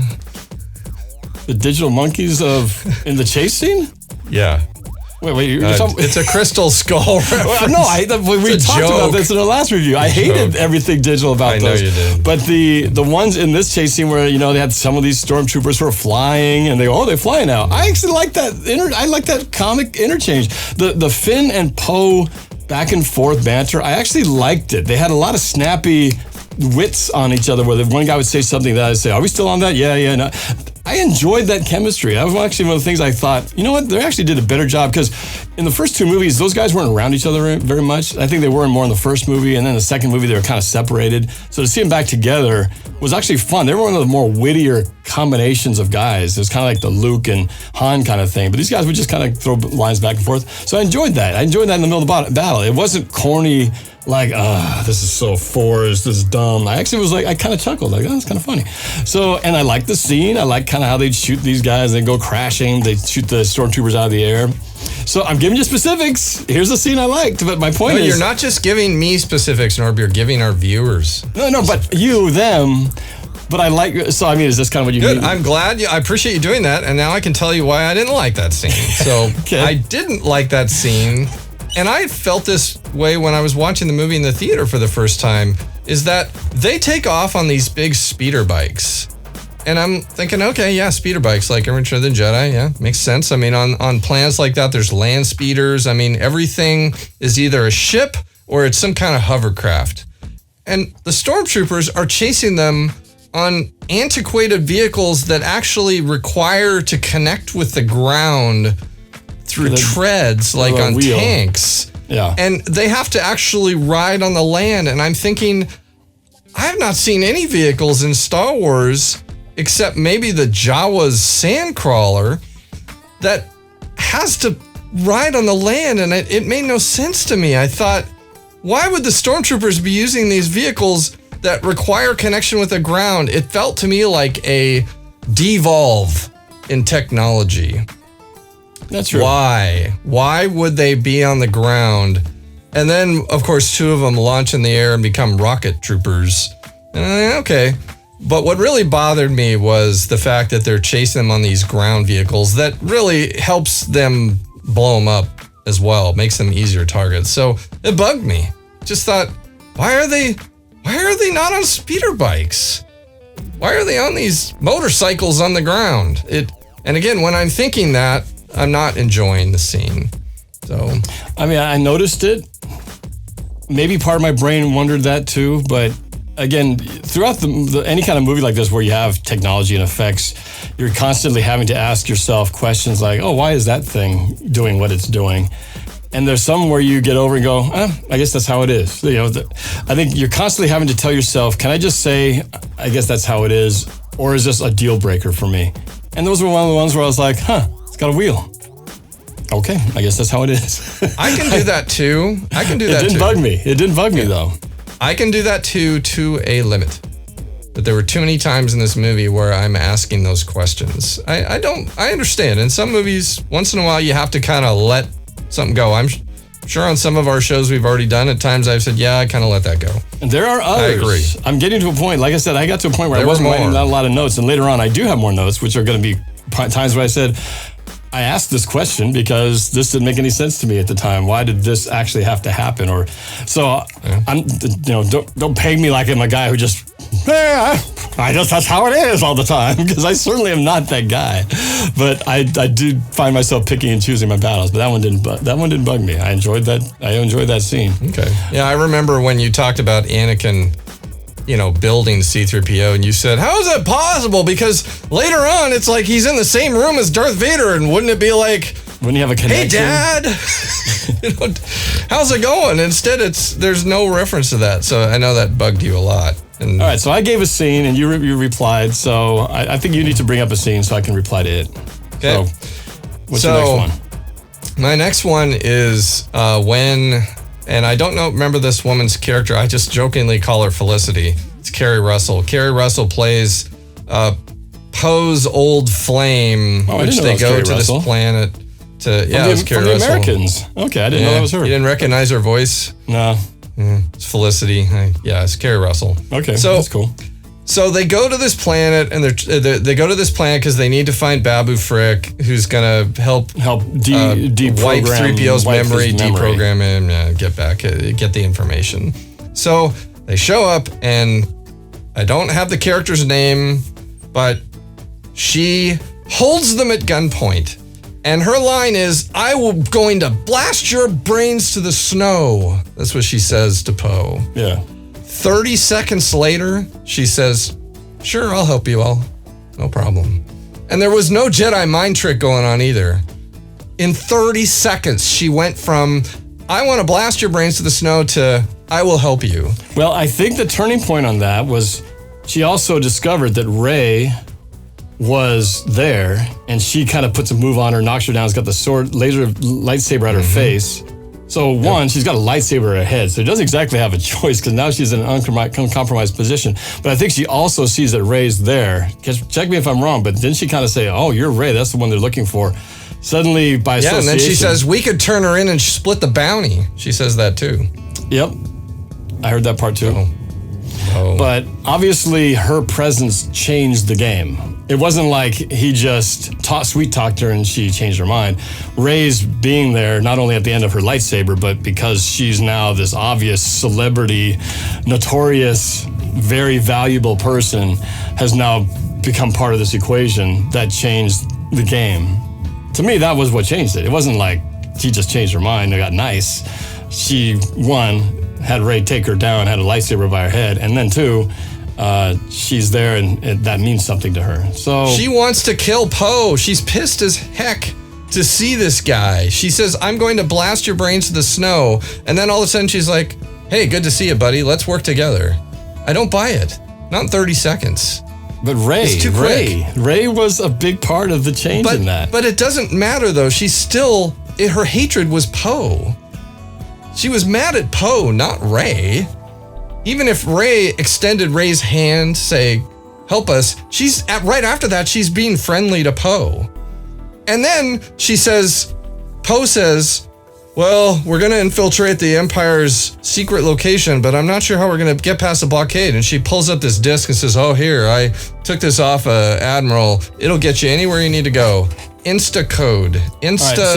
Insta get out of jail free card. So again, she hated Poe's guts, wanted to blast his brains in the snow. Within minutes, she's giving him the key to success. Okay, I'm gonna take a different take on here. Do you remember Marion when Indy and Marion got together at the bar? What's the first thing she does to him? Punches him in the face and it's like, get out of here. Right? And what happens the rest of the movie? She didn't have a gun to his head though. No. Say, I want to kill you. No, but what we do know is that they were involved. So was Poe and this Carrie Russell, whatever her name is. They were involved. To me, what I read there in this situation was that, yeah, she was going to kill him, but this is coming from also a place of these guys were romantically involved in some level before. And this is that same thing, just like, I was a child, I was in love, it was wrong, you knew it. To me, it came from that same place. In a lot of ways, I saw that as this is a veiled threat of, I'm going to kill you because you as a man broke my heart and pissed me off. But there's more behind that as opposed to she's just an assassin who wants to kill this guy. And it becomes revealed throughout. I mean, even later on, they're flirting. There's this chemistry of pick up where we left off from before. I read that as more that if they were to paint and extrapolate this character, she still has feelings left over with this guy for whatever happened. I don't know if he cheated on her, betrayed her group or something. But to me, there's a lot more chemistry in this relationship. I hands down 100% disagree with you. And you know why? It's because you said that one word right there. You said she has feelings for this guy. What happens at the end of the movie? He looks at her like, hey, can we get together? And she shakes her head no. And he goes, okay. And then he moves on to try to find someone else. There's no feelings there. If she had feelings for him, she would have gone to him right then. Instead, she goes, no, I disagree. Don't even try. I disagree. No, I disagree. I saw that as there's a flirtation game going on. It's not done yet. This is like our buddy Dino with a girl who's saying no, and she's just saying no, but her body says yes. I didn't see that being done yet. I saw that there's more to it. I totally Thank God there's no more movies. We don't have to find out. So I know I read that as they just didn't close that door because he had a look on his face like, okay, you say that now. So no, I take that as a totally different. It's not as literal. So were as you it looks. okay that she gave him the get out of jail free card code disc keys to all the blockade problems? You know, all you do is put this card key in and you're good to go. Did you like that? I was surprised. But to me, that's why it reinforced what the change and the character relationship that they had. I mean, she could have left him, but no, she chose to, stick it out. And at the end, that's why I don't buy that she is done and doesn't want to get with him. I just think there's more to this unfinished love story. So you're okay with that being a story device to quickly solve all the problems that they have against them? You're okay with that? I was okay with that. Wow. It was deeper than I think. I think it was deeper than what you're giving it credit for. I think you read it as very literal, like I'm going to kill you, so she should kill him, and she says no at the end, and so she doesn't like him. I totally did not see it that way. I saw that there's a lot more deeper things to this, and they're just sort of showing parts of what the relationship was, but there's a lot more chemistry that goes much further back, and it's just not as explored. So no, I didn't have a problem with it at all.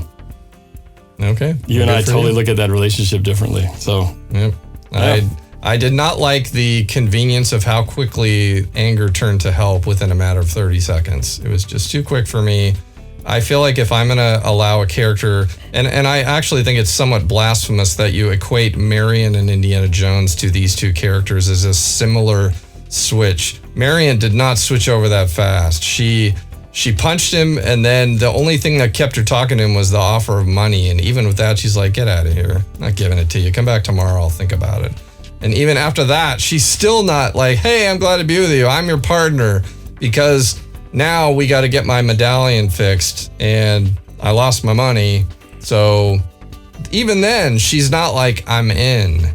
You don't know. This was not like that at all. I'm not comparing the arc that they took. Clearly, Indy and Marion went over the course of a whole movie together, and it was, well, actually, Marion disappeared for a long time because she was held hostage. But this was only part of a very larger scale, and it had to be happening quick. But the big difference was Rey's intervention was what's different. It would be like Indy when Marion was just Indy and Marion, and maybe the intervention was Tote and burning their house, her bar down. Now she had no choice.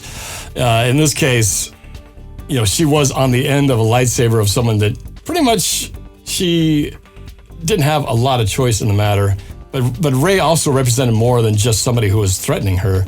She was something that she knew more about, and I think there was this ultimate kind of respect for her. I don't remember exactly what she said, but I got this sense that she realized she was important and that she was behind the cause. Maybe in the kind of like she's anti-empire or anti-New Order, so we're anti-New Order, so you're kind of with us because you're against them. I almost saw it as since you guys are against the same movement that we're against, well then I can actually put my personal feelings aside because there's a larger thing at scale here. So that was how I took it. All right, moving on. So the character of Hux, you remember him? Admiral Hux. Is it one of the New Order guys? He's one of the New Order dudes. Oh, he was the guy who's the spy. The spy. The spy. Right? Yeah. Okay. So he is the spy, and he reveals to them that he's the spy and helps them out. And then he goes to the commander in charge with his leg in bandages and says, somehow they overpowered me. And the guy looks at him and shoots him in the back. Says, we have our spy. Right. The end of this character's life, who's been with us for 3 films, just like that, shot in the back. How did he know? How did he know he was the spy? It was never explained. He just shot him.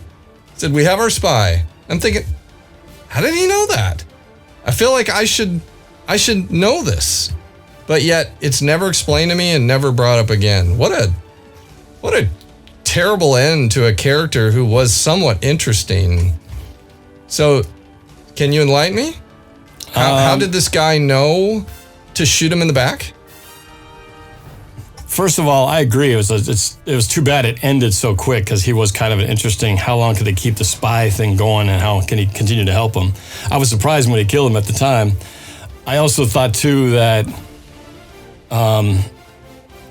they already were suspicious that there was a spy in their midst, and when he had them totally secured, and it seemed like, oh man, they're going to execute them right there, and then he helped them escape.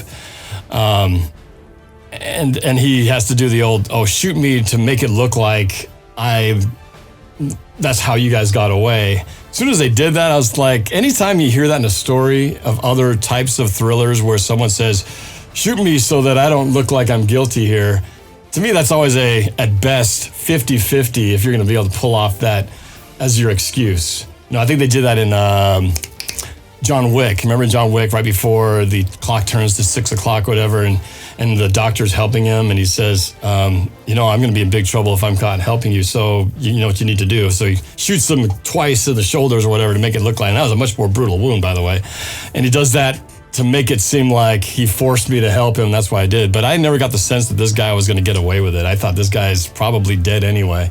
So when I see that, I translated in my brain watching this that, okay, when he tells them, shoot me to make it look like you fought your way out somehow, you got away from me. I was already like, I don't know. I don't buy that old, oh, look, I got a little wound here. So I was already skeptical that they were going to buy it. I was hopeful that they would, because he helped them. He's like, we got an insider now.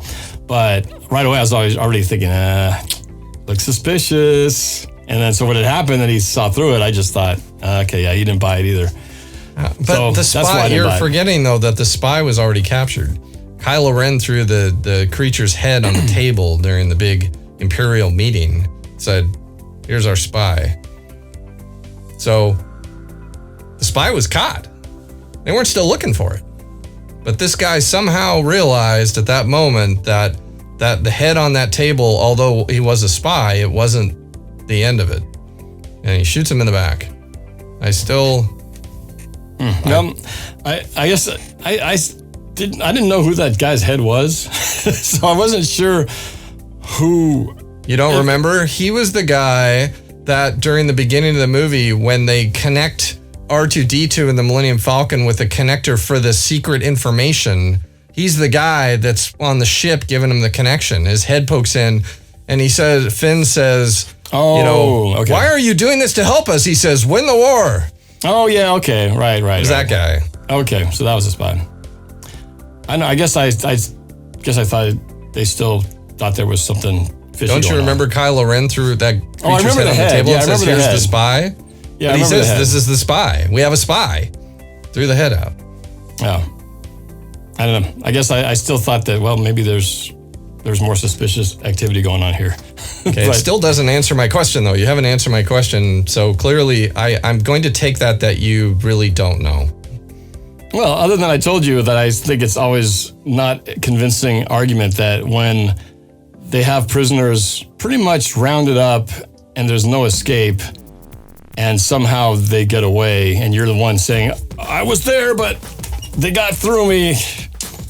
Don't know how it happened. They just got through. It's a shady thing. So from the standpoint of me, I'm hoping that guy gets away with the story.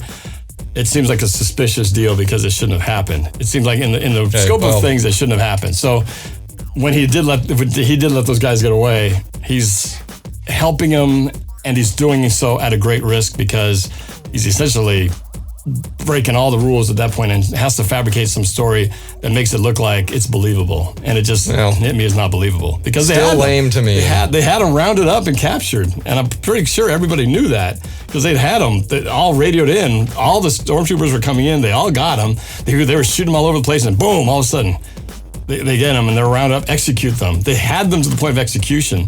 So how do you lose suddenly the group when they were rounded up and about to get executed? That's a very suspicious thing to let it go. And so for someone to say, they shot me. They killed all these other guys, but I got only a scratch on my arm or my leg. To me, it's a suspicious story that makes him look really guilty, especially when he's the one who's supposed to have pulled the trigger. So that's why, to me, it looked like this doesn't hold up because we had them. We had these guys captured, and now you're telling me that they just escaped somehow and you got a little leg wound? I don't buy it. Okay, well, I have more. Let's move on. I have more. But I was going to toss to you. I was going to toss to you. Oh, you're going to toss to me? Okay. What else? What other specifics would you like to talk about? Okay, so again, just to reiterate my point, when things don't bother me, I'm not enjoying myself. If I go past these and they're like, okay, that's what happened, I'm enjoying my journey. For you, it's like, knock down a point, knock down a point, knock down a point. So my refuting your points is to say why these didn't bother me and I'm enjoying the movie. So I'm going to fast forward now to where I did start taking some notes. And that's when they got to the Endor moon, which they know is the place where the Sith Wayfarer is located. So when they get down there, they're trying to figure out how are we supposed to, they have the blade, but how are we supposed to figure out where it's at? And then she pulls out the blade and she looks through it Goonie style and sees the shape of the outline of the horizon. It perfectly matches the little pull-out thing on the blade, and then it shows exactly where the thing is. That one I was like, oh, come on. You'd have to know exactly the perfect spot to an inch where to stand for that trick to work. And I was like, how did she just happen to land at this spot, pull out the knife at the right angle, and pull that little switch out? So right there, I was like, okay, I'm letting a lot of stuff go because I'm not bothered by it. That one was like, come on, I call BS on that one. That just makes no sense how that would have happened by luck. Well, if you'd have known, though, in between the movies, she watched the Goonies. So that bothered me. Like I said, it wasn't a deal breaker. Like I hated the movie and it was like, I'm done. But I was kind of like, oh man, that's one of those. That was like Last Crusade, right? Remember Last Crusade where a leap of faith, Indiana Jones has to do those 3 trials, and one of them he has to jump into what looks like a chasm, and he lands on that thing. It many times. And it looks like, for the audience's sake, you know what I'm talking about. And the movie looks great because they show the angle, it looks like it's a total chasm, and they pan over, and it's like, oh my gosh, it's an illusion. Well, that only works in the movie because if you had your own eyes, you would see a 3-dimensional object in front of you, and your eyes would fixate on the fact that there's an object only 4 feet in front of you and not 100 meters down. Well, it's kind of the same thing here, where it's like, this only works if everything's perfectly aligned. But how did she get to that spot? I mean, I don't think she was directed to that particular spot. They just were wandering, how are we going to find this thing? It could be anywhere. And she just stops right there, pulls it out. You know the chances of that? That's going to be like 1 in a million or 2 million to land on that spot and have it perfectly aligned. So I thought that's a little too convenient that perfectly lined up. So that was a little bit of complaint. So I have a bunch that kind of are more negative things that bothered me. This is probably the part that bothered me the most in the movie, was this place here. It started with that. And then I thought it was a cool idea that they had Death Star pieces that landed on the ground. At first, I thought, oh, cool, it's Death Star pieces. Then I thought, wait a minute, Death Star, Return of the Jedi. From what I recall in the movie, it went, and there was nothing left. The whole thing blew to smithereens. There wasn't even chunks left. It was like completely annihilated, right? All but a bunch of sparks and flames and stuff.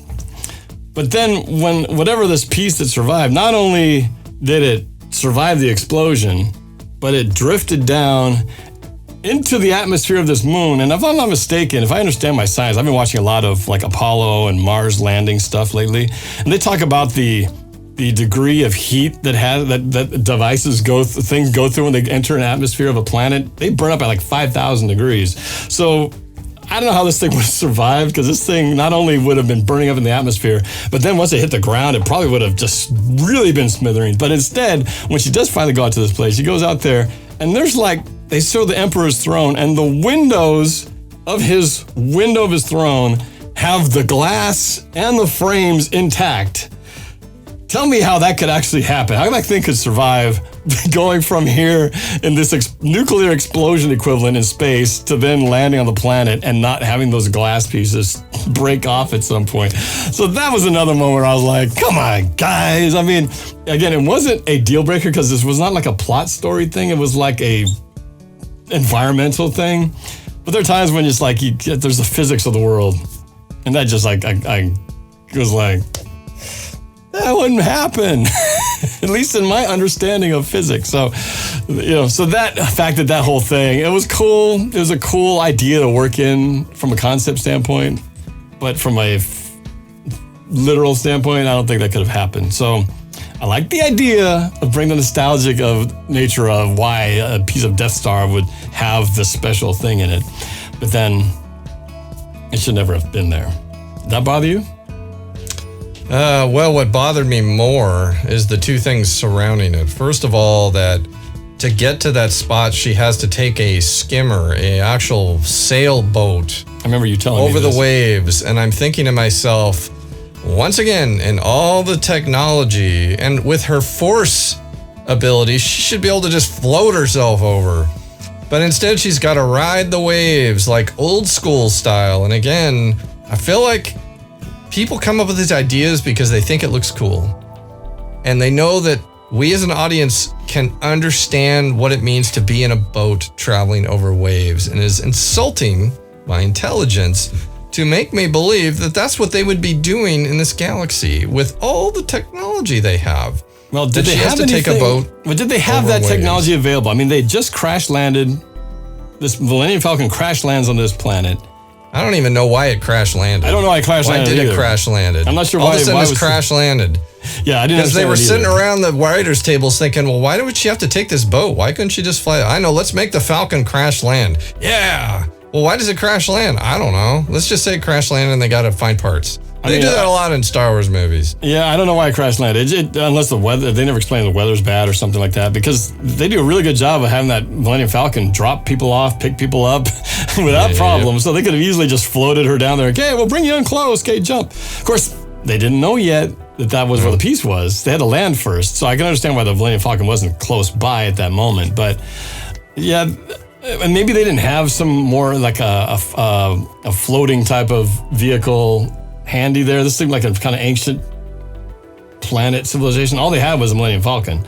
So to me, that would have been their only vehicle they could have used. But they could have used it. They could have just said, hey, I know we can get out there. Now that you figured out with your little gizmo. Well, they met some other people. I mean, maybe they got something. I mean, I don't know. Maybe they're so digressed in the world, even though they were former stormtroopers, that they now just ride horses. Maybe they didn't have technology. Maybe, you got to have. The thing is, to manufacture things, that goes back to the whole thing about the Emperor. In order to make something, technology, you got to have pieces to do it. You can't just be smart and go, okay, we live on a planet with grass, wood, rocks, and stuff. Let's go create a spaceship. You got to have technology. And obviously, if you don't have that at your disposal, maybe you're stuck in sort of what you have to work with. Well, again, I'm not going to get an explanation. So I'm just going to say I thought it was dumb that she has to take a ride the waves. And I've told why I think the filmmakers thought it'd be cool. It's because they think we can identify with it. But then when she gets there, continuing your story of the fact that this survived somehow, this explosion, the power still works. The door's open. I'm thinking, how is there power in this place? Because the door opens and she goes into the next room to get the Sith Wayfinder. And that bugged me a lot. So well, that's consistent with my point, is that piece should not even survive. So the fact that anything's even functional makes no sense. And talking centuries. How long has it been there? It's been laying there in the water for all this time. So whatever power it should have had should have been run out by now, unless it's like endless power. But it should have been destroyed. So yeah, I'm with you. That whole thing. So then she gets in a fight with Kylo Ren, big lightsaber battle. And I was watching the lightsaber battle, and I was thinking about our conversation about Duel of the Fates, how we like the dun dun dun dun dun dun dun dun dun. And that lightsaber battle in Duel of Fates was really good. It was a lot of ballet, and it worked with the music. It was cool. This lightsaber battle, I was actually listening to music, trying to listen to what did Williams do here, and it was just a mishmash. There was nothing that made me feel like this is important, and I'm feeling something like the Duel of Fates moment, or even the other lightsaber battles in the other Star Wars films I like. They're just battling, but then the way it concludes, where Princess Leia in her dying breath says Ben, and it makes him stop. Somehow that's all it took is to get through with Ben's anger, is for dying Princess Leia to say Ben, and then she dies. And then that gives Rey enough time to stab him. But then she heals him right afterwards. Right. Yeah. Once again, it's the go this way, then I go this way, then I go this way. So I don't know, can you enlighten me on why it makes sense that Princess Leia says one word to her son after all these years, when he clearly has excommunicated himself from the family, killed his own father, doesn't care about whatever that family was, and she calls to him, that makes him stop right in the middle of probably the most heated battle of his life. So here's some observations. First, I'll back up before that pivotal moment. So you talked about the Star Wars, the lightsaber battle, and I was not focusing on the music, but I did make a note that I actually liked this sound design treatment that they did, and it was actually where they went with the addition by subtraction method, and I thought it was kind of cool. They had a wide shot in this battle where they're going at it, lots of back and forth, jumping around. And at one point they pulled to a wide shot where all you see is them really small, and you see the waves crashing around, and you don't hear any lightsabers. It's just you see them going at it, but there's no there's none of that. You just hear I thought it was kind of cool because in reality, that's what you would hear. If you were out in the ocean and you had a camera from way back here and on a drone shooting a scene like that, you wouldn't hear all that. You would just hear the waves. So I actually thought it was cool that they didn't have the sound effects of the lightsabers clashing at that particular moment. So I actually liked that little moment. I made a note. I was like, ooh, that's pretty cool. What I did like about the lightsaber battles, and what I think has actually been better than what they did in the first three, is that if you look at the evolution of lightsaber battles, from 1 to 2 to 3, first in 1, they barely knew what the hell they were doing. They're like clunking around. Darth Vader and Obi-Wan, it looked like the Senior Citizen Center getting together for. And then number 2, Luke's obviously had some training, so now he's got some spins, he does some flips. I was like, ooh, look at this, upping our ante here. Number 3, Luke's a little bit better, but not like by a far margin. In the end, what move does he use to knock Darth Vader down and cut his arm off? Is just the I could do that move. I didn't need training for that. But so nothing really evolved that much. But then we get to 1, 2, and 3, and everybody is a lightsaber ballerina. They can do everything with triple moves and this and that. It's almost too choreographed to the point where every lightsaber battle, nobody looks tired. They all look like they could go like this for 5 hours straight and never tire. And it just goes. It's cool looking, but it's very much like too perfect of choreography after a while. What I liked about what they did in this one is that when Rey and Kylo Ren are going into it, after a while, you can tell she's like really mad. She's like kind of channeling some dark force, dark side stuff in there. She's really angry. But you can tell she's also getting weak. She starts kind of like... and it reminded me of Luke going against Darth Vader, because Luke, when you faces Darth Vader in Empire Strikes Back, you really want him to kick his ass, right? You're like, come on, Luke, go get him. And then after a while, it's like, oh no, he's cheating, he's hitting him with stuff, and Luke's falling behind him, flows out the window, and then he gets his hand cut off. So, I mean, you see Luke just like not doing well. He's like, you're hoping he's going to win this prize fight, this heavyweight fight, and he's clearly outmatched, and he's not doing well. Well, in this battle, you get that sense too, like, Rey is trying all her best tricks, and she cannot knock him down. And he's getting the upper hand. She's getting tired. You can tell it's going to be the end. But I'm also thinking, much like in Empire, I'm not worried that she's going to get killed, because his goal is not to kill her. His goal is to take her hand and make her go, join me, fist. Right? So I never feared death. I just feared her going, okay, you got me. I'm tired. You win. So where my issue is with the whole thing with Leia was Leia intervened as if she feared that Rey would get killed. Like this is the last move to save her. But she doesn't need to, because his ultimate goal is not to kill her. So why does she kill herself to distract her son to save her so she could kill him? And she kills him, but then heals him anyway. The whole thing becomes this full circle of unnecessary moves. Now, maybe Leia didn't know he wasn't going to kill her. Maybe all she could feel was, Rey's in trouble. She's failing. I've got to do something just to distract him enough that she can get in a kill. Now, if that's why she does it and she's not in tune with what Kylo Ren's goal is, which is to convert her to the dark side, then I could maybe buy that I just got to save her. I got to do something. And it's just that quick distraction like, hey, Kylo, woohoo. And he goes, huh, what? Oh. I can actually buy that moment of distraction just like in his head for just a second, because nothing else is going to work.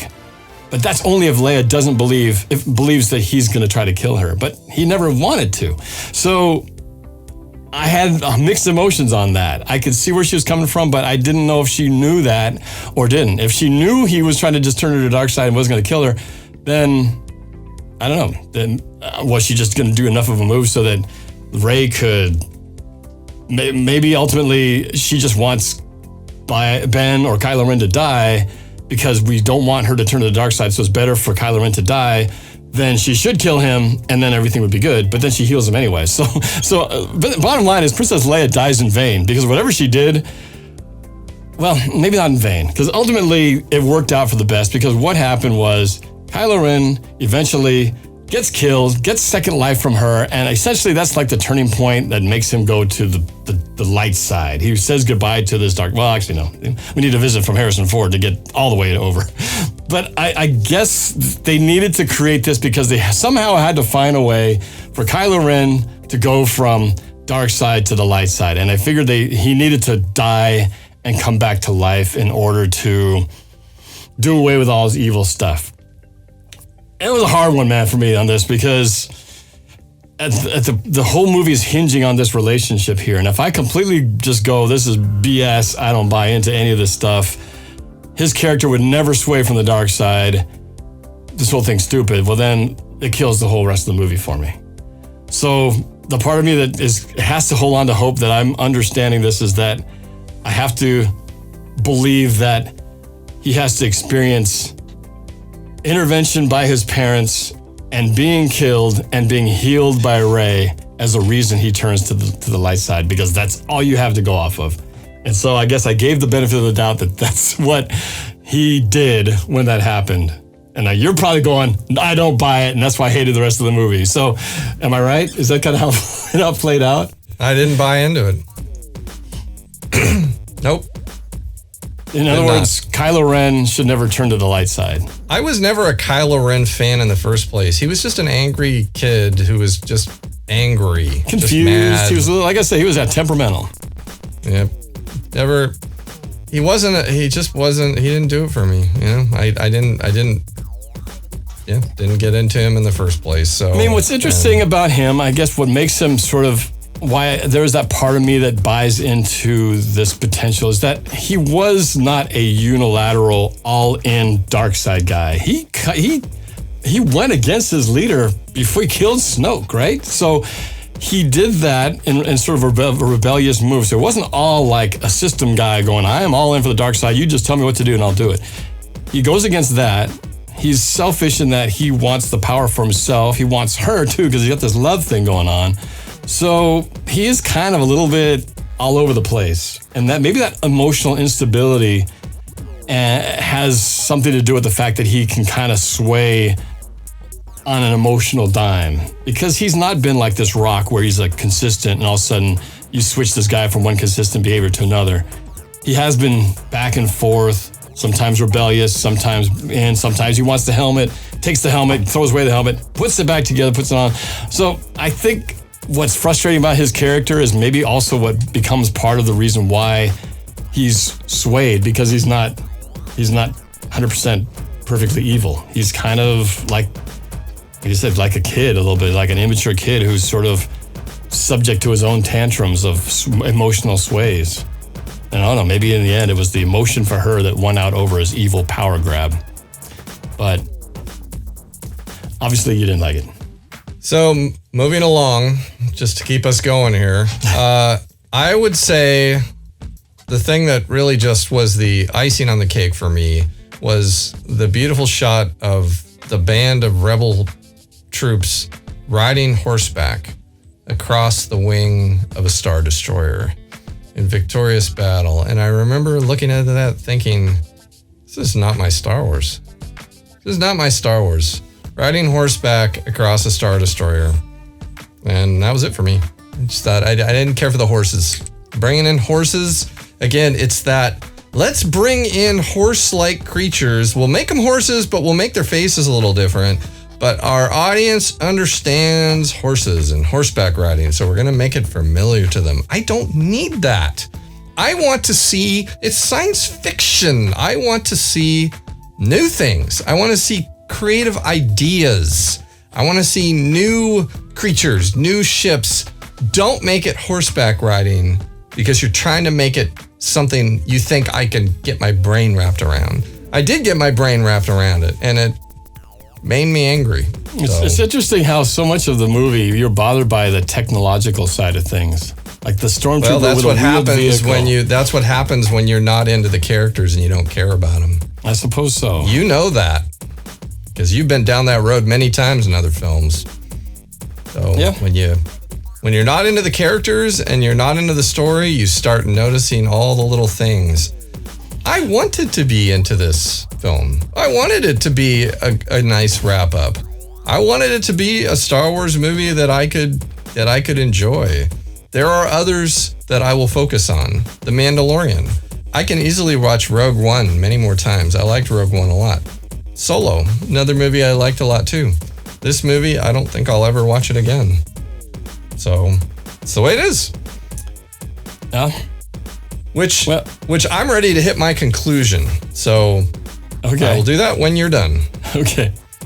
I was just going to add to one of the other things that I did have a little issue with was when Rey went to Luke's island and she has a chit chat, a little inspirational conversation with Luke as a Force ghost. And she's stuck there. She says, well, I can't go help the battle. I have no way to get there. And then basically Luke pulls up his old X-Wing from underneath the water and she takes that to the battle.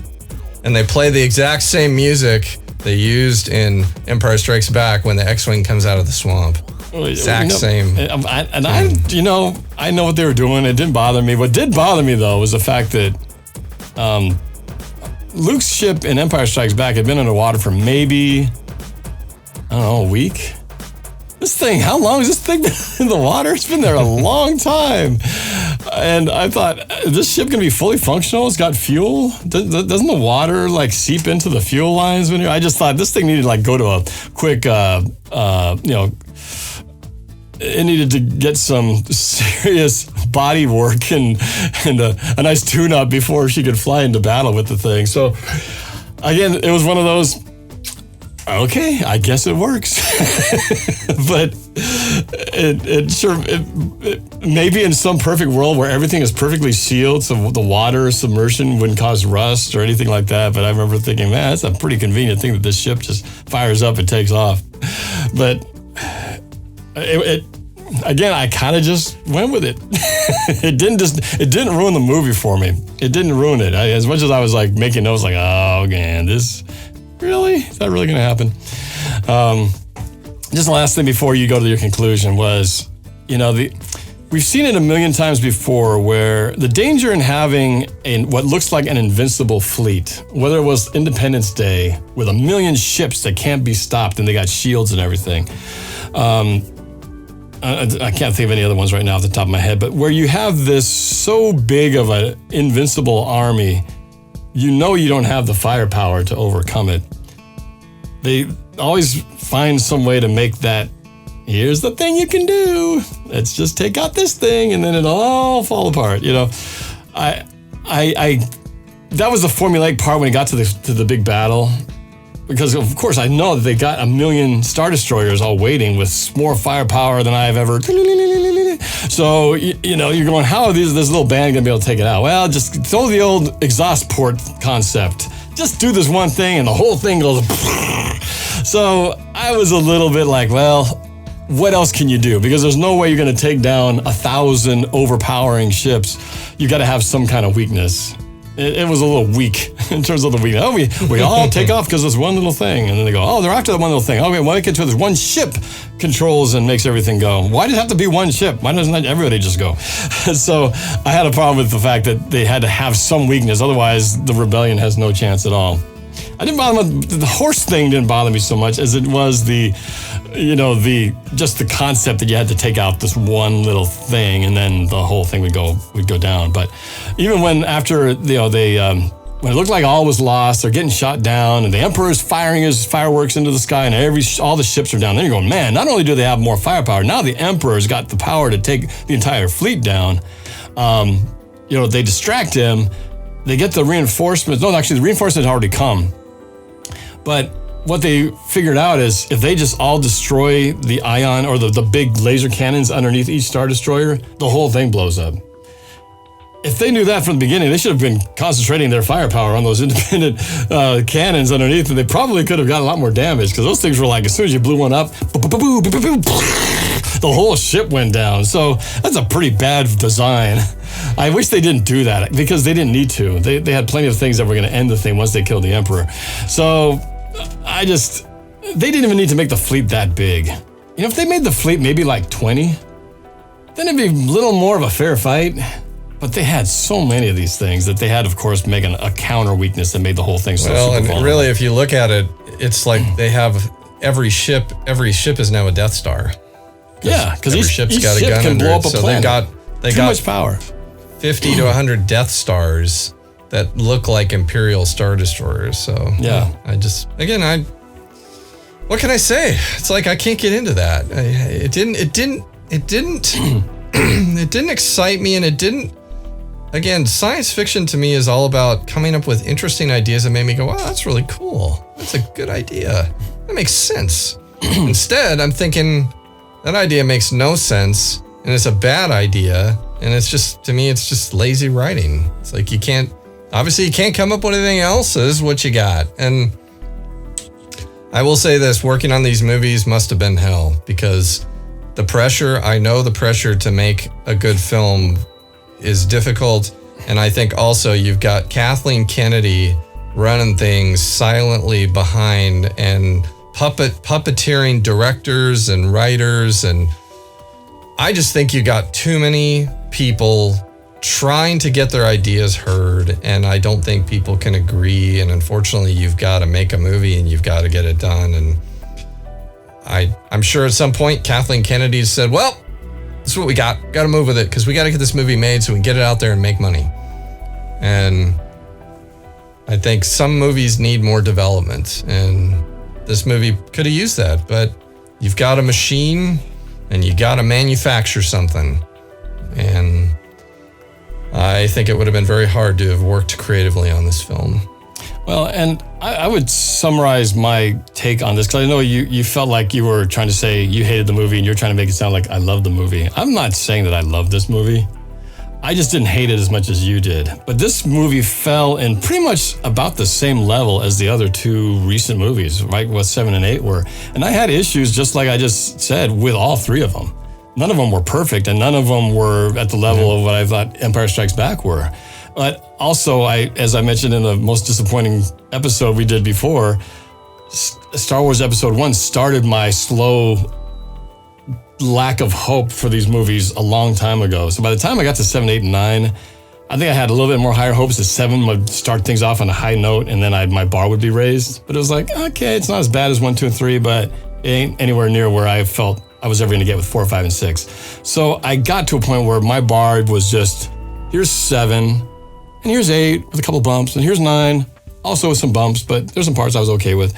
So it just sort of held level with me, but I didn't hate it any more than I didn't like the other two. You seem to hold Rise of Skywalker a lot lower than 7 and 8. For me, I just sort of hold them all about the same level. They're just even with their own problems and some good parts, but definitely higher than 1, 2, and 3 as a whole. 1, 2, and 3, way down here. 7, 8, 9, somewhere in here. 4, 5, and 6 is like, and then 6, drops a little bit in Return of the Jedi. So that's kind of where things are. So I got to defend my scope here, because I'm not coming out here saying that 9 was a great film and it stands way up tall. It's just relative to what I've grown to expect, it's about where it's at, but no exceptionally worse than any of the other two. So, well, I think for me, with 7, I was a little more hopeful because I like J.J. Abrams as a filmmaker. He was making some really good movies before, and I think he had a pulse on good movie making. And so when he was going to direct, and it was a big deal that he was going to direct Episode 7, because before it had just been Lucas doing 1, 2, and 3, and Lucas doing 4, and then Lucas handpicking a couple directors for 5 and 6. But with JJ, this is the new generation of filmmaker here, and I'm thinking, okay, I like him. I'm gonna have hope. And Lawrence Kasdan is writing. They've got the writer back. Thinking JJ Abrams, Lawrence Kasdan. That was really made me hopeful. So as 7 and 8 and 9 were made, it just deteriorated for me over the course of those 3 films. So when it came time to watching 9, it was just, it was like it was dead to me. And I went into 9 hoping. I would have thought that would have made I would have thought that would have just lowered your bar so much that there's no disappointment for 9 because you've already lowered it because 7, 8 already disappointed you enough. That's kind of how it was. My bar for me. was lowered. I went into that movie with low expectations. I didn't have the excitement anymore. It was gone. And I thought, well, and I know I told you this. I said, well, maybe the fact that my expectations are low, maybe it'll be okay. Because we've talked a lot about that. And my expectations were low. And even with that, just from the open crawl, as it started down its path, there was just nothing. It was nothing. It was just empty. So, may I talk about my conclusion? Yes, wrap it up.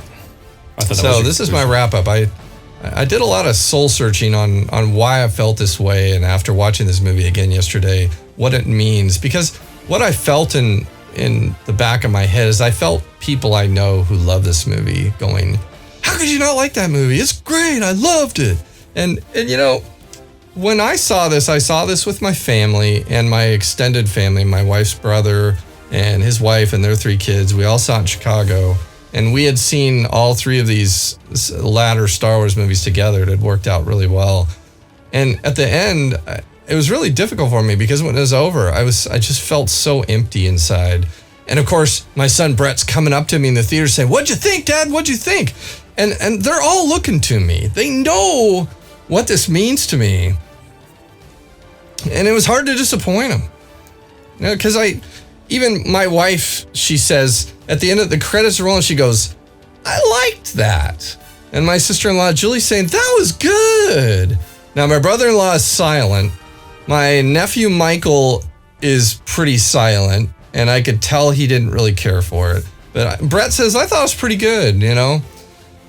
And so it's not fun to be the person to bring down everybody else either. And I don't like to do that. But what I realized thinking through how I felt about this is going back to as a child, when I first saw Star Wars and then I saw The Empire Strikes Back and then I saw Return of the Jedi. Those are the 3 biggies to me. And I've talked about problems with all of them. But when they were done, I saw them again and I thought about them just like you. You were just like me. We thought about these movies. We lived them in our minds because we couldn't go watch them again. And so then we went and saw them in the theater again because I remember Star Wars, it came back to the theater with Dolby. You know, it was a big thing. At first it was out, then it came back with new Dolby sound, Dolby stereo. So we all went again. And then they brought Star Wars back to the theater again and again and again. And we kept going. And then finally it got released on videotape and we watched it over and over and over. And it's the same with The Empire Strikes Back. I am so passionate about these movies. And I've seen them, I'd say, close to 100 times in my lifetime.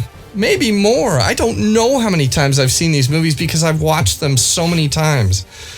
Yep. And what I realized is... certain scenes more than others. Yeah, certain scenes more. Exactly. No, when Return of the Jedi came out on VHS, I watched the speeder bike chase. I just rewound it. I just watched it over and over and over and over because I love that part so much. But here's my thing about people that liked this movie. I challenge you, whoever you are, and I can think of a few of you, if you want my respect and you want to tell me you liked these movies, I want to see you watch them 50 to 100 times over the next 5 to 10 years. And if you do that, you have my respect. And here's the problem. I don't think any of these people will. This movie is disposable. They saw it once, they're done. My kids have never asked to see this movie. When this movie came out on disc and streaming, they weren't saying, Dad, how many weeks till Rise of Skywalker is released on streaming? I can't wait to see it again. No one's asking me that question. My wife is not asking me that question. They have no interest in seeing this movie again. They saw it once and they said, I liked it. And then they're looking at me like, how can you not like it? Or other people I know saying, how can you not like it? And my thing is, I don't really think you like it on the level of a Star Wars person like me. And if you did, watch it over and over. Norb, I don't think you're ever going to watch this movie again. And if you do, it will be because maybe happens to come up and someone else maybe wanted to check it out and you'll sit with them. But I don't believe you'll watch this movie anymore. Certainly not at the level of let me finish. Certainly not at the level of Star Wars or Empire. I'm talking about at levels of Star Wars, Empire Strikes Back, Return of the Jedi, what we hold to the top bar. And so I feel like I don't know anybody that talks about episodes 7, 8, and 9 at a same level as I would talk about episode 4, 5, and 6. I don't know anyone, because the people I do know, and I can think of a couple that said, I love this movie, it's great. And I would say, well, aren't you going to watch it again? Well, I would, but I don't have enough time. I would, but I don't have enough time. And to me, then you don't like it at the level of a Star Wars person who grew up with this stuff. So, all right. So my conclusion is these movies are disposable. They're not the same as episode 4, 5, and 6, which are far from disposable for me. I've watched them so many times and I will continue to watch them again. They're comfort food. But these movies, I think, at least to the people I know who said they liked them, they're still disposable. They're not going to watch them with a passion. So you can say you liked it and you can tell me I'm wrong, the fact that I didn't like it, or that something's wrong with me that I didn't like it. You can tell me that. But what I will say back to you, come back and talk to me when you've watched it as many times as I've watched these other movies. All right. You done? I am done. Okay. Done. All right. You brought a lot of stuff up there. Well, I talked for 10 minutes. Does that mean you're going to talk for 30? No, we got to wrap this up soon because it's getting really long. It might be the longest show we've ever had. We spent the first half hour talking about the credit title crawl, for crying out loud. Well, I was trying to get detailed. I want to get detailed. I know. Details. I want details. All right. So you brought up a lot of stuff. I will first say I'm with you. You actually saw Star Wars in the theater more than I did. I only saw Star Wars in the theater once. I only saw Empire in the theater once. I only saw Return of the Jedi in the theater once. However, with the advent of video, I saw it a lot more times. I think I got a head start on you because I got video in my system a lot earlier than you did. So I watched Star Wars in all those 3 movies, and I had a really bad Empire copy that was probably copied 50 times that was bent in half or like. Well, I would add to the fact that you had the Star Wars story on a record, and you listened to that over and over. And I had a little 8mm, I had an 8mm cartridge. You can watch like a minute worth of film of different highlights. So I had that until the thing broke. I still watch it. Okay, so I'm just as much a passion as you and have the same feeling about the 4, 5, and 6, and we would probably be very close in terms of number of watchings. But you bring up the point saying that if somebody doesn't agree with you that or questions why you like it, that you like it, or that you don't like it, and they do, and your only way of proving that that person is legit and saying that they like it is that they have to watch as many times as we watched 4, 5, and 6. Well, that's just an unfair request of somebody to do, because even if I like a movie a lot now, I'm not going to be able to watch a movie. I'll be lucky if I watch something 2, 3 times, less watch something to the level I did when I was a kid and I had way more time to do it. I still do. That's my favorite stuff. I still watch again. Many times. Okay. Well, well, not to the level of the time I had free when I was a kid. So, but when it came to Star Wars, I mean, I have not watched anything after the prequels. I don't think I've watched anything more than once. I haven't seen 7, 8, or this is the first time I've watched one movie twice. Was number 9. Well, me too. I didn't watch Rogue One more than once. I didn't watch Solo more than once. So everything after 2015 or whatever that start of number 7 was, I've only seen one time. So I've technically actually watched the worst Star Wars movies more than I have the ones that I consider better. Is it because I'm more passionate about those? Hell no. But I just had more time, and I think it was a time in my life where I had the kids and we watched those things, and it was circumstantially put in more often, even though I didn't even like the movies that much. But I will agree with you that while I disagree about how to prove one's respect for a movie, I do believe that these are more disposable. They definitely fit into more of, I think a lot more movies are nowadays more disposable, that you have a movie that you watch it once and kind of go, oh, that's nice, that was good. Which is why, for me, I don't buy a lot of movies, because if it's disposable, I'm probably not buying it. It has to be something that's really good that I'm going to buy it, because it has to be high demand watchability. I do have some of these movies, and a lot of them are still in their plastic wrap, these Star Wars movies. But I will say, to defend those who said that they liked it, and including me this last time, is somebody can watch a movie with the intent of only watching it once and still genuinely say, I liked it. And that doesn't mean no, you didn't like it because you didn't watch it 50 times. There's going to be plenty of movies that you can watch just once and still like it. You're misunderstanding me. What I said is we're just not on the same level. I didn't say you're wrong. But I'm on your level. I said we're not on the same level, meaning that I'm at a different place than you are. But I think you and I were on the same level because up till these last few movies, we probably watched them about the same number of time and had the same growing up adoration for those movies that were so strong as our childhood. It's just, I can say, watching number 9, given my expectation level and what 7, 8, and 9 had, 7 and 8 had led for me to be at this point, that I could watch 9 and go, all right, I wasn't that bad. I was all right with it. I liked it. And I could genuinely say that and not say I'm lying. I'm not saying it's a perfect movie, nor, like I said, not as good as the other ones I hold much higher. But I can say that knowing I will probably never watch this again. And I don't think that's a lie to say that. And I do consider myself pretty close to the level that you're at. You know, maybe there's differences. You might watch a few more Star Wars things more than I will. But I think leading up to this point, you and I probably had the same passion that we had growing up and had watched the movies the same number of times when it was at our reach as kids. So I guess I respect your feeling because I will have movies that I hate that you question why I don't like them and vice versa.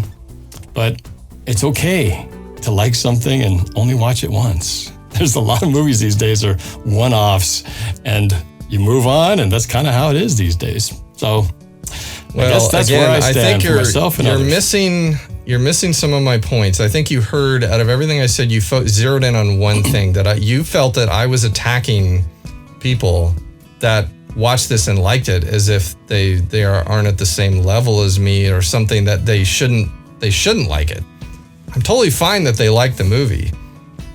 But what I ask is, it's different.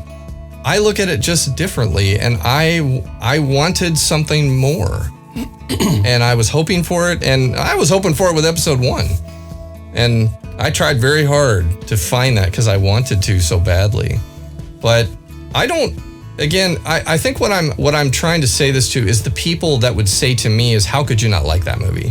What's wrong with you? In other words, who don't respect your decision to not like the movie. That's who I'm talking to. And there's certain people that will say that.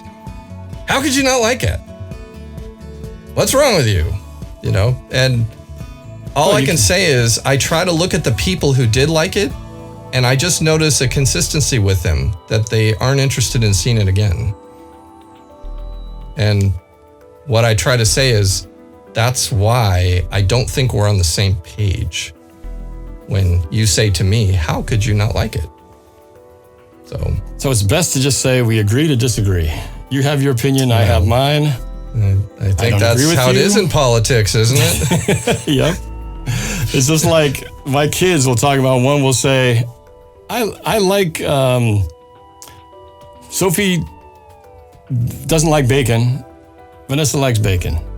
Vanessa will ask Sophie, why don't you like bacon? I don't know, I just don't like it. I don't get it. Why don't you like bacon? I just don't. And then Vanessa will say something she doesn't like. And Sophie will say, why don't you like it? I don't know, I just don't like it. And we all have those ultimately different tastes. But I do think you brought the other point, which was you were hoping for something. And I think, of course I was. And I think that it goes back to my expectations thing, where so much I think about anything that you haven't seen before or heard before or gone to before, so much about what you walk away with at your enjoyment level. The more you do expect more to deliver, the higher the chances are you're not going to like it. So I think, as much as that seems an odd approach to life, is oftentimes you got to keep your anticipations in check, because but I will remind you, will be disappointed. I will remind you that I went into this film with low expectations. You still hope for something though, right? You were hoping for something. Actually, I had my expectations low. I had no excitement to see it. It was just something to check off the list. It was a check off the list trip to the theater with the family members that we'd seen the others. But I had zero excitement. And I told you this. I told you. I said, I'm hoping that might help. Because I really don't care that much. But I'm going to go. Well, and I went in relatively... That, it was painful. But you still had something. Experience. You still had something because you obviously said you were hoping for something. Yeah, but my expectations were low. So I'm arguing, you're saying that the moral of the story is don't go in with high expectations. And when I'm telling you, I didn't go in with high expectations. I know that I've been down that road many times. I mean, we went through that with Indiana Jones and the Kingdom of the Crystal Skull. I think we both had higher expectations for that film. And we could not have gone in with a lower bar. I mean, I don't think there was a bar low enough we could have gone in with to have not been disappointed in that film. But I would still, you still got to rank things. I would still put that movie and the other 3 prequels below Rise of Skywalker from a disappointment level. That's just for me, and maybe it's because of the expectations. But so there we go. Well, after all this, do you have a? Well, what I would say is it was a sleeper hit for you. It was a rare sleeper hit where, upon further review, where I wasn't dozing off. I mean, it wasn't like it got way better, but I got to see some things which was refreshingly surprising. Like, oh, I actually don't remember that part. That's kind of cool. So I saw some things which I obviously missed the first time around because I was a little heavy-eyed on some of the scenes. So it did slightly improve just because I saw some things I didn't see the first time. But I do have a surprise, and this is just, I thought I should get these out because with my love of Star Wars, one thing I have is I have a collection of old Star Wars cards. Oh, I love those cards. And, you got some gum with those? I've talked about these. Yeah, I just ate it just before the show. Darn it. Should have saved it. These are, I have a lot of old Star Wars cards, and I collected these at the time. There's even some stuff here that it came in Wonder Bread. It's the blacker ones with the yellow bottom. The other ones came in the packs with gum, and they had different series, so they started having blue borders instead of blue was for the red, other colors. And yep. And it was so much fun to collect these. I mean, it was every time you opened a pack, you could see pictures from the movie. Again, it was another way to try to get that visual in your head because there was no other way to remember. We didn't have any internet to go. Then there was stickers, so I have all my stickers together in a pack. You can see that. Norb, all the stickers. I love those cards. And, I wish I still had mine. I didn't save mine like you did. Mine were wrapped in like rubber band in some box somewhere, and I don't know where they are anymore. Well, this leads me into my favorite card of my entire collection, and we have talked about this card. It's called Tracking the Probot. I'm going to hold that up for all of you to see. This is the greatest ever. Best card ever, and you have to really know your Empire Strikes Back to get this, and I'm going to explain it for those of you that might be wondering what's so funny about this, is that if you've seen the movie, the minute the Probot sees Han Solo, it starts shooting him. The minute it sees his head pop above the snow hill. And it's actually Chewbacca. Here we have Han Solo posing for a photo with the Probot behind him, like they both stopped for a minute to pause for a photo, which is impossible. It's impossible. Well, first he's got his back to it. That's what I mean. It's like he's looking at the camera. So this clearly was a behind-the-scenes photo, but it's not saying it's a behind-the-scenes photo. So it's my favorite one. If they had just labeled it Han Solo and the Probot, if they just said something factual like Han Solo and the Probot, it would have been fine. But the fact is tracking the Probot. He's not tracking nothing. The Probot. He's not even paying attention to it. This is part of the story. Tracking the Probot. So that is the favorite card of my collection. That's hilarious. You can tell that's like the miserable conditions, the wind's blowing, it's freezing cold out there, probably below freezing. They're like, hey, Harrison, can you turn around real quick? We just want to I'm freezing my butt off out here. No, just real quick, this will be great. We need some behind the scenes shots. So just stand there. That's great. I want to get the robot back there and say, oh guys, don't put it away yet. We'll take a shot. Okay. I'm freezing. Take the damn picture. Okay, I got it. And that's it. He does not look happy. It's like, here's another one, droids on patrol. It shows C-3PO and some white-colored C-3PO. I don't ever remember that. I don't remember that at all from the movie. Do you see the two of them together there? Do you remember that? I don't. It's not the silver one in the opening shot of Star Wars. It's not Ichuta. It's not Ichuta. How rude! That's Empire Strikes Back. But in the very beginning of Star Wars, when they first this is Empire Strikes Back. This is an Empire Strikes Back. It is Empire. They must have cut that scene out because there was only the Ichuta. There was never a white 3PO. So that must have been a deleted scene. That's another tracking the Probot moment. But as a kid, again, I would stare at these images because they helped me remember. Oh, because there's just no other way to remember. So I mean, duplicates. That was the first time movie memorabilia was such a big thing because we collected. I had little. I remember having like a GI Joe. I had some Batman stuff, but you didn't have things like calendars and cards and just anything you could get your hands on. That was the first time I just wanted everything. I remember I had the Star Wars calendar I just fell in love with. The cards were awesome. Yep. The little film canister things. I mean, I could not get enough of anything Star Wars. But like you said, when you couldn't watch the movie, you wanted any visual reference that, like there's one of your favorites, Norb. See right there? Join me fist. Yep. That's right there. Join me fist. And it says, hate me, Luke, destroy me. That's the caption. They all had captions, which were great. So that is my collection. And of course, it's the cards from 4, 5, and 6, which is always going to be that happy memory in our place, which I don't think any movie can ever take the place of what a movie like that in our childhood had. And I wonder, with our kids, I don't know, we'll know when they get older, but do our kids have the Star Wars of their era? Was there a movie that changed their world like ours? I mean, they all have their favorite movies, but for us, it was the definitive point where a movie like Star Wars changed everything. But our kids are coming to a time where they have all this cool technology, they have all these great special effects, so they're not going to watch and see something revolutionary. But is there a movie that our kids would feel like the Star Wars of their era? I just don't know, because everything is pretty darn cool looking.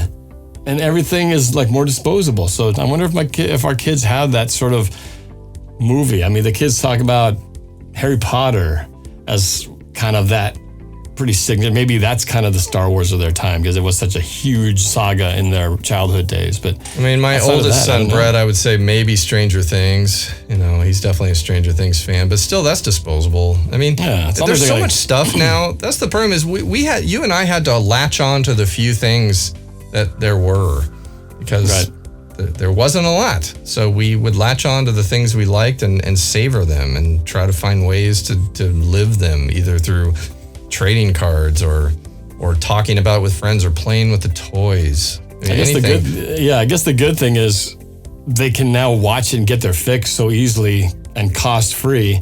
Whereas for us, we had to beg our parents, can we buy that? Can we have that action figure? Can I have that little film thing? So in some ways, it's better that our kids don't need that because they can watch the movie ad nauseum and then be done. And like, okay, I've seen it twice, seen it whatever times. And there's nothing special about it because they can watch it in all its glory. When we watched it over and over again, I was watching like a 10th generation VHS crappy recording. They're not surround and HD ultra 4K, blah, blah, blah. So when they're watching it good as it was when they saw it in the theater. We're watching a version that never looked as good as anything they see now. So it's a totally different time. Hard to equate and compare, but yeah. Well, and going back to that time though, too, when you talk about how much we loved it, I think our parents loved it the same. I mean, my dad was into Star Wars as much as me. I mean, he's the reason I went to see it a few more times because he wanted to see it again.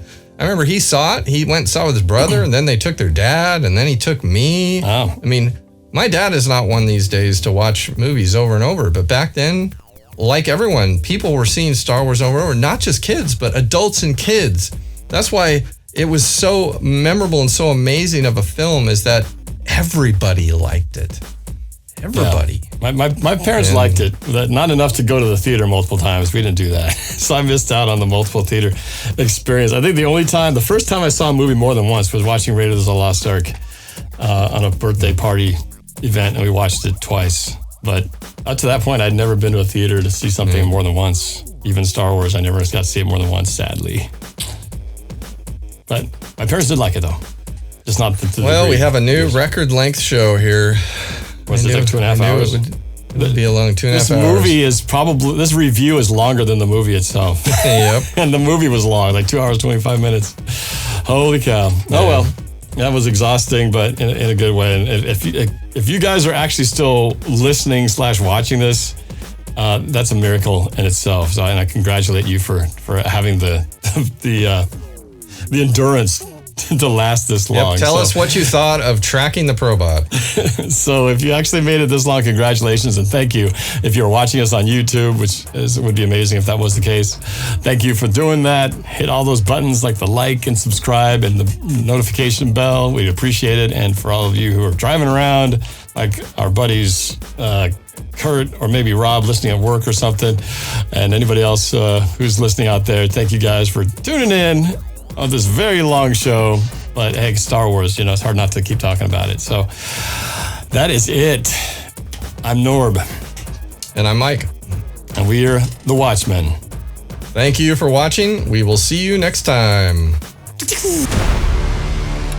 Please click on here to watch other episodes, and be sure to hit that like button too.